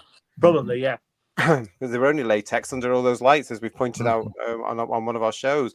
Timothy Coombs, says Domgo, was an amazing director who was sacked for going over budget on The Mind of Evil. Yeah, we talked about that earlier on, didn't we? And it's such a shame because he was an amazing one, but that was the rules of the BBC. He was lucky enough to direct the finale of the Daleks and Evil of the Daleks, though, which was fantastically shot. Yeah. There's one for you, so Dr. Ian. Does your Silurian head light up? There you go. There's the answer to that, John. Hope you like that. There you are. Isn't it cute though? It looks great, doesn't it? It's absolutely fantastic. Amazing. Yeah. And oh look, and TARDIS Travel says yes, I took a photo of it. Yes. How fabulous! You should send it in, and we'll put it into one of these shows. And there was a Drashig with it as well. I don't remember the Drashig. Yeah, there's a Drashig along the bottom of the case as well. What's that? Yeah. I only remember the Silurian. Mind you, I was fascinated with the Silurian again because at that point we hadn't seen them, and it was all coming from that. So to actually see the actual costume, the mask up front, was a thrill, because I remember it being quite dark as well in that particular casing it was in.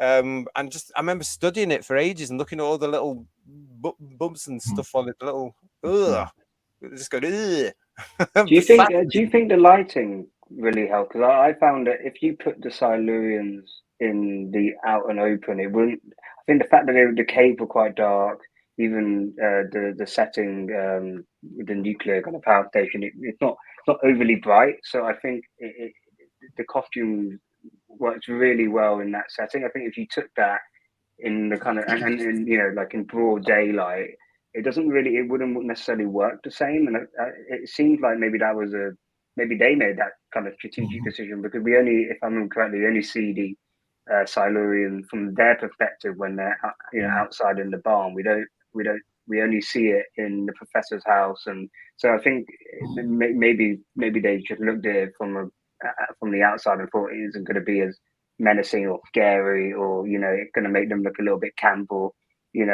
so I felt the lighting and the setting itself helps to really bring the most out of the costume. It's got great atmosphere, definitely. Not to overlight monsters, because they do, and that's where Warriors of the Deep fell down.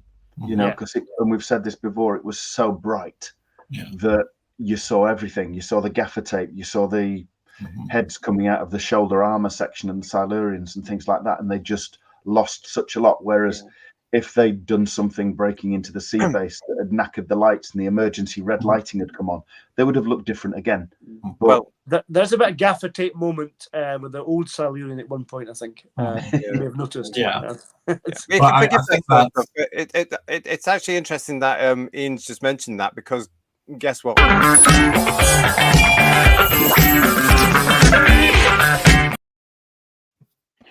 Yeah, next time here on the channel, we're going to be looking at Warriors of the Deep. We're traveling to 1984. From 1970 to 1984, Peter Davison, of course, becomes the Doctor. He's the fifth incarnation, as we all know and love. And he gets to pair off between the Silurians and the Sea Devils. So that's next time here on the Worlds Below season, Warriors of the Deep. And that's when we will talk more about what Ian's just started talking about there. We're going to talk about that. So get watching that on your iPlayer, on your DVD, or on your VHS, or wherever you find Doctor Who now. And join us next week for that particular one as well. GT can just say they look well lit in that picture you had up there, though. They look much better lit there than they do in the programme. So, I think that's true of 99% of all the man in a rubber suit monsters in Doctor Who, that when the lighting came down, they looked so much better. Well, I think a point in case. A point in case, I think, is the Mandrels and the Nightmare of Eden, that don't look much when they're roaming around the corridors of the spaceship. But when you see them in the Eden projection and their eyes are glowing, all that sort of stuff, they suddenly look so much better than they did previously. Absolutely. Definitely. I do think that the lighting in this, I think it must have been in the script, Emilio, because in those days as well, if it wasn't in the script, they wouldn't necessarily do it. And Malcolm Holt knew what the BBC was like, and he knew how to write something. So I reckon he must have said something along the lines of "in the caves, typical cave darkness, dampness, feel," something like that. And therefore, all the people that have to work on this have read that in the script and gone, "Oh, well, it's in the script, so I have to do it." Yeah. It must have been some sort of stage direction. I feel to say those elements must be, and also I think the director must have had a point in there to say, "No, we've got to bring this." Well, there's also kind of sound effects. You hear the dripping in the caves as well, and the kind of water dripping and all that kind of stuff is fabulous. To bring the lighting level down like that back in 1969 would have been a real technical challenge, because as mentioned previously, the first generation of color cameras needed really bright light to get a good color signal. Otherwise, they just recorded in black and white. So it must have been a very fine balance to have enough light to get the color signal, but bring it down enough to get to have the atmosphere. That would have been a real technical challenge for them. We don't know how spoiled we are, do we, with Ultra HD and 8K and all this malarkey. We've no idea what they had to deal with in the late 60s, early 70s. Incredible, really, that they did what they did. Well, because they had no technology. I mean, we all know Doctor Who was the testing bed for the BBC for every aspect of technology, going from colour separation overlay, CSO onwards. Well, I was going to say the Silurians have CSO, don't they? They've discovered CSO, haven't they? The Silurians. They brought the CSO in. No, but good for them. just a shout out as well, though, for the general set. The nuclear reactor set looks amazing. I mean, I think you were supposed to think that there was probably glass in the bit. Yeah, that does distract a little bit. Yeah, there isn't any, but they're talking in a microphone still. But even then, it looks really, really good. And I imagine in 1970 that looked really space agey with the pulsing light from the nuclear reactor. I mean, that set there and the general set it really conveyed that claustrophobia. And they only kept it like they only showed us a few rooms. It didn't. It kind of left to your imagination how big the space station was, basically. So I think it kept it claustrophobic. I love the fact that actually, though, I do like the set. I totally agree with you, Ian, but it does remind me of things like the 10th Planet and anything in the Seeds of Death and everything like that. They are looking at that template because that's what they have to do at the time, really. But they make it. I do agree that there should have been glass there because they're all talking through the mics and stuff. But again, it must have blown the minds of people watching at the time, because this whole thing about nuclear technology at the time, everybody was terrified of it. And things like shows like this didn't help. Let's face it, you're all going to get blown. It's the doom. It's doomed. But you got all that. But it must have been quite futuristic, as you're saying there, to be able to go, this looks great. This is good. Let's never do a review of Threads, please. That's too depressing. Well, wouldn't they have just been a couple of years after the War Game coming out, George? I can't remember when that was. I don't know. War Game. That terrified people, didn't it? That ended up getting banned. Because it was banned for a number of years. War Game, I think, was 65, 66. Right, so it's going to be in people's memories. Possibly. I mean, the other thing to add to the futuristicness of this is an underground base. Wow. Yeah. I mean, Jerry Anderson had a hold on all that sort of stuff, but he was the only one, really, wasn't he? Really, to sort of explore this. So this is quite good. Stephen's agreeing with you, Ian. The low lighting in the reactor room really made you think you were miles underground. Yeah, but the underground base is like the Bat Cave a bit, isn't it? To be honest, it's kind of Domgo. Look at Domgo here. You naughty Doctor Who has all the tech now, but none of the talent. With all they've got now, they could not make something as good as this. They just couldn't. They couldn't do it. They couldn't come anywhere close. Well, the Silurians would be CGI for a start, wouldn't they? Well, we see what they've done with Silurians, haven't we? We've got that coming again.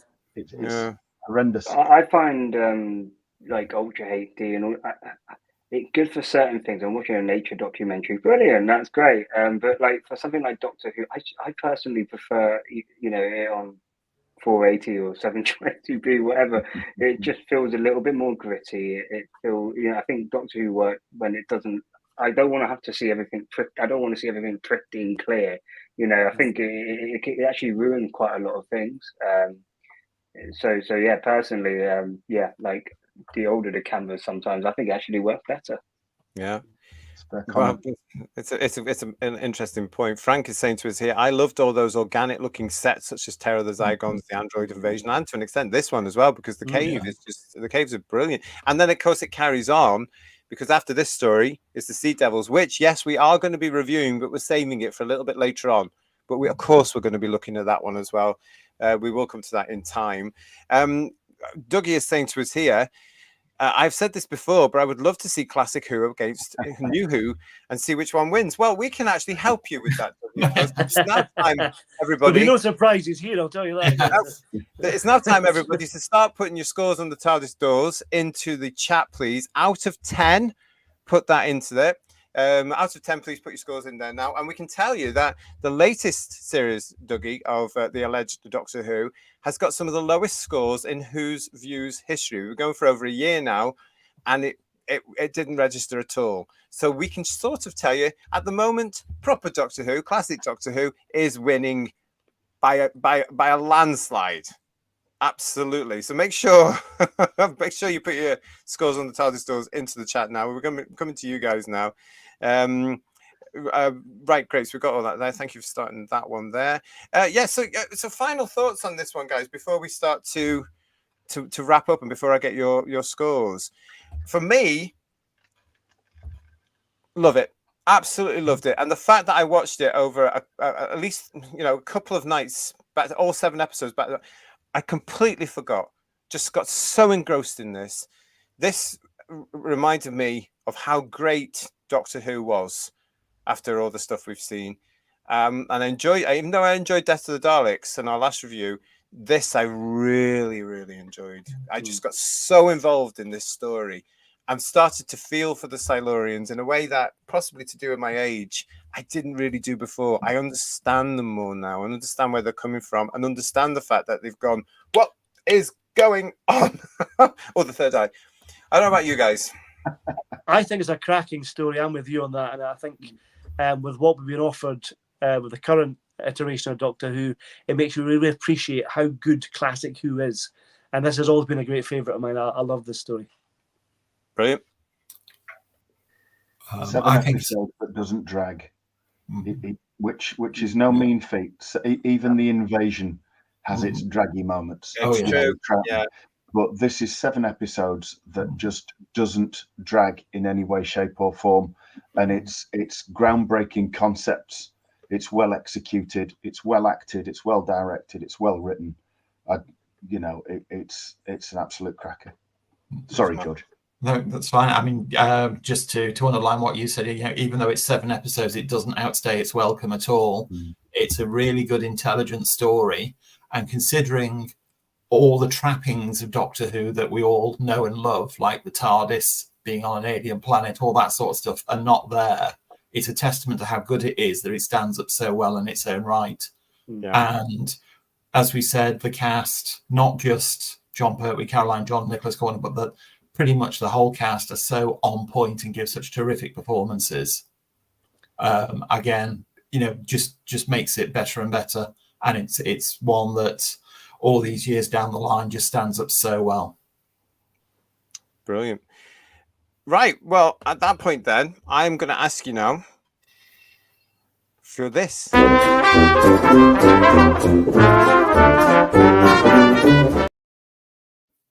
Yep. So we are going to scores on the TARDIS doors for Doctor Who and the Silurians. Unusual title, Doctor Who and the Silurians. We didn't talk about that, but wow. Wasn't that a mistake when they made the title cards? Yes. That somebody just typed in, or let's set it in? No, the titles were done by Wotan. That's what happened. Apparently, it was. That was yes. The thing I heard as well. It was a mistake. There was no time to. There was no time to remake the title cards. Yeah, we had to go. So there it is, Doctor Who and the Silurians forevermore. And for some of us, Doctor Who and the Cave Monsters as well. Right, Amelia, we're going to start with you. Your scores out of 10 on the TARDIS doors, please, for Doctor Who and the Silurians. I'm going to give it a 9 out of 10. Ooh. Yeah, and the reason why I would not give it a 10 out of 10 is I did feel in some places it was a bit too pantomime, slightly. Especially the director could be a little bit over the top. So If it just stuck to being purely like dead serious, every character, and it wasn't. Sometimes it didn't play a bit too comedic and a bit over the top. Then in certain places, then I would give it a 10 out of 10. But it's really, really, really good story, and probably one of the best kind of second episode to a Doctor that you're going to find on and across all classic Who, New Who. I think it's definitely up there for one of the best second Doctor episodes for sure. Okay, Third Doctor, Ian. I'm gonna give this a 10. I love season 7, and I wouldn't give all the stories a 10. I'd certainly give Spearhead a 10. And this one, no spoilers, Ian. That's too soon. Too soon. As I've said, this doesn't lag and it keeps my attention. But I also have this feeling that when it comes to an end, I still want more of it. You know, there's just, you're sorry to see it end. And to say that this story follows, which for me is the utter perfection of Spearhead from Space, the fact that it follows this and I still want to give it a 10, I think speaks volumes. So it's a 10 from me, JT. Thank you. Paul. Well, I'm with you with this. Season 7 is one of my favourite seasons, and I do hope it does come out on Blu-ray soon because I absolutely love it. But this is one of my favourite stories. I said earlier, I love the Silurians as monsters in Doctor Who. I think they're superb, great design. The acting in this is superb, particularly Peter Miles. I adore as Dr. Lawrence. He's superb in this. And this is one of my favourite stories. So I'm with you in 10 out of 10. Superb. And George? It's a great story. There's a couple of things which are purely subjective, but sort of take away a little bit for me. I don't think it's the strongest story in season 7 like everybody else. I think season 7 is a fantastic season, and I'll be delighted if it is the next Blu-ray release. As I mentioned before, a lot of the times the music works against it for me. I can understand what Kerry Blyton was trying to do. It's a very intelligent score, but I just don't think it sits comfortably with what's happening on screen at times, particularly the Silurians themselves. As I said, I think practically all the performances are great. Unlike you, Emilio, I think Peter Miles is absolutely spot on. When he does go completely OTT, I think there's every reason he should do, and it's completely within character and within context. The one I do have an issue with is when the young Silurian goes on his power trip. That, becomes quite a fruity performance. Well, I am the leader. Yes. I could have brought that down a notch or two and made it, I think the threat of him and the presence of him would have been better. And again, a purely personal thing for me, the Third Doctor being the complete hero, saving the day, making the nuclear reactor safe, which was fantastic. But he shouldn't have done it in white jeans and a t-shirt. He should have been in full regalia, cape swirling, the full works. Preempting Ncuti Gatwa by 50 years. Yeah, but no, he should have been full on Pertwee there, in full regalia and being 100% the Doctor. The fact he did it in jeans and a t-shirt, it just went, no. Where's the cape? Where are the frills? But fantastic story. Wouldn't hesitate recommending it to anybody at any time. It's a 9 out of 10 for me. 9 out of 10 on that particular one. Thank you, George. Right, we're going to come to you all in the chat now. I explained myself before, so I'm giving this a 10. It's a 10 out of 10 for me. So, Dougie, hopefully we've proved to you that versus New Who, no contest. It's always going to be proper Doctor all the way. There's no contest at all. So there we go. Hopefully and that was 7 good episodes, not 8 bad ones. So. I know. Can you imagine? Absolutely. 7 weeks of absolute great television there, compared to 8 weeks of what we've just had. Oh my goodness, Lex! I've changed my score 10 out of 10. Season 7 of Jon Pertwee was the X-Files of its day. Fantastic show to the guys. Night from sunny evening at Llandudno. Brilliant. Thank you. I hope you have a lovely time down there in lovely, lovely Wales. And TARDIS Travels, 8 out of 10. John is giving it a 10. John Mason is giving it 8. And Sadeko24 is giving it a 7. Frank is going to give this a solid 8 out of 10. And Mudcrab is giving it 8 as well. Paul Richards, 10 out of 10 for Doctor Who and the Silurians. And Domgo also giving it a 10, saying easy, a timeless classic. That's certainly the impression I've got watching it this week. Peter Harrington, it's a good 9 out of 10. See all these scores? See all these scores, Dougie? Look at this. They're very high. Yeah, and Dougie's chiming in himself with 10 out of 10. There you go. Stephen Braddock is saying an absolute classic story. It's timeless. 10 out of 10. And Mark Milford also 10 out of 10, proving Doctor Who has a culture both within the show's narrative and around its production. Yeah. Sheila B is giving it a 9 out of 10. And Garbage has joined us, giving it 8 out of 10. The Peter Venkman fan site, 10 out of 10 for characterization, atmosphere, chemistry, script. Everything comes together perfectly. Yeah, I agree with that. Domgo is saying season 7 is a collection of perfect, unique stories. All of them 10 out of 10. Well, that's Domgo giving us the rest of the story when we come around to talk about them. So Deco24 is then adding to us. To be honest, as a title, it doesn't stick out as a sore thumb quite as much as some of Moffat's dafter ones. That's true. That's true. Daryl is here with us. Hi, Daryl. I'm going to give this a 10 out of 10. Great script, and it's the BBC at its best back in the day when they allow creativity to flourish. Everyone ups their games. Oh, happy days indeed back there. And Julianne, hi, Julianne. 10 out of 10. As for me, all the episodes of Series 7. Richard is saying, I'm super late, but I will give this story 10 out of 10. The story uses the episode count well with no padding. Yeah, we were saying that earlier. Fantastic. Richard is asking us, when are we getting another standard edition? They are so far behind. Right, well, I've heard a rumour, Richard, that there is another one due this side of Christmas. So we've had 22 at the beginning of the year. Apparently there's another one coming. I don't know where that would be. So whatever followed 22 in the limited edition sets. Can't remember. I think it was a long time ago. Was it 2? Was it series 2? It may have been, yeah. So, but apparently that's the rumor that there's another standard edition coming out just before Christmas. So we should get to hear about that if it's true anytime now. I am the leader now, says Steve Braddock, and this one as well. I am the leader now. Head wobble. Enspiel, it's nice to see you. Darn it, I'm late. Where have you been? Get in that corner immediately. Okay, so my score is 9 out of 10. It's perfect, Pertwee. Can we do Mordred Undead sometime? We've done it, Dougie. It's on the playlist. Go and have a look at that. It's all there. Or on the reviews playlist for you here on the channel. I can wobble my head and be grumpy, so I'm the leader now. So yeah. What else? Yeah, that's it. Any more on the scores on the TARDIS doors there, everybody? Put your scores in now, otherwise I'm going to call that for you. Not bad. That's really good. Again, high scores, everybody there. Really high scores. Didn't see anybody put anything below 7, so that just goes to show that it's a, well, you say like if you were doing a rating, it would be graded, it would be like a B, everything from A star to B or whatever. Top Doctor Who. Oh yeah, it's top tier stuff. Yeah, it really is, isn't it? Absolutely top tier stuff here. And Pertwee on fine form in only his second story. Yeah. That's all I'm saying on that particular one. Right, so as we said, next time here... I know what you're saying, GT. I know what you're saying. I recognise the Doctor in this from the moment he appeared. Right, what was I going to say? Yes, as we said there a couple of minutes ago, the next one in this... Oh, we've got another score on the side of the store. Hang on.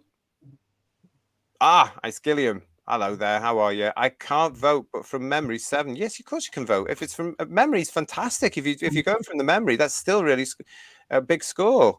So thank you very much for that. And Julie will give it 11 because Paul Darrow's in it, won't she? I know, yeah. And I didn't get Jack's score in the private chat here, so never mind. But we'll ask them next time. But yeah, we'll ask Jodie and Jack next time. Just shows you classic Who is the best, said Dougie. And Richard is saying to us here, Pertwee seems like he's been in the role with the unit crew for ages rather than this being his second story. It's great rating from Mac Hulk. Yeah. It really is. Can I big up this as well? That Missing Adventures book, Blood Heat. Because although the Silurians on the front are Warriors of the Deep, it does have the original string-vested Sea Devils in it. And we've also got the Brigadier and Benton and... wouldn't quite call it a cameo of the Third Doctor's parts of him, I suppose, but it's alternate universe stuff. It's an alternate universe, yeah. It shows you because these came out in the early 90s. So it shows you this is one of the better missing adventures books, in my opinion. But it just shows you that even in the 1990s, when they were looking for real quality stuff, they're drawing from stories that were in 1970, 20 plus years earlier. It owes it all to Doctor Who and the Silurians. And as mentioned, if you've got or can get a hold of the Target book, which BBC Books reprinted a few years back, didn't they? They did for the it was got to be 11 years now, because they printed it. I'm sure they printed it for the 50th, didn't they? Yeah, well worth a read. It tells the same story but in a different way. And as Ian said before, the audio version with Caroline John as narrator is fantastic, and that's well worth listening to and tracking down a copy of. Yeah, Amelia, what have you been doing with AI there before we sign off? I just asked ChatGPT to give Doctor Who and the Silurians a rating. And it gave it an 8 out of 10. It says that basically it stands out for strong, well-crafted storytelling, engaging themes, and memorable characters. Although I think we all disagree on the pacing, it highlights that as an issue and says the production might not stand up to modern audiences. So. But you know, AI rates it relatively highly. That's something. And we've also had a score from Graham, who we mentioned earlier with his mum. He's given it a 10 out of 10 as well. There you go. Good for Graham. Yes. Well, listen, as we said earlier, thanks everybody for watching. I hope you've enjoyed this. This is our second episode in our Worlds Below season. As we said earlier, this time next week here on the channel, we are going to 1984. Peter Davison, the Fifth Doctor, and it's Warriors of the Deep. So get watching that. Come and join us for Warriors of the Deep. And I'm going to say it again. Yes, we are going to be doing the Sea Devils. We haven't forgot the Sea Devils, but we're saving that for later on. So we will be coming to that eventually. But Warriors of the Deep is next up. There should have been another way. Let's see. That's going to be an interesting one, isn't it? That's going to be an interesting one. Let's do that. Listen, to Emilio, to Third Doctor Ian, to Paul, and to George, thank you so much as ever for joining me on the show. Hope you've enjoyed this review. So glad that you enjoyed watching the episode as well. There we go. That's fab, isn't it? Superb. Yep. For you guys as well, thank you for watching us. Don't forget to like the video. Please subscribe to the channel. Please make sure as well that you are still subscribed to the channel, because we are getting notifications from some of you guys out there to say that you've been unsubscribed. Nothing to do with us. Make sure you're still subscribed. We'll be back very soon with more headlines and more from Doctor Who, proper Doctor Who in the old days. Yay! So until we see you again next time, look after yourselves. We'll see you again. Bye, everybody. Bye, everyone. Bye-bye. Bye.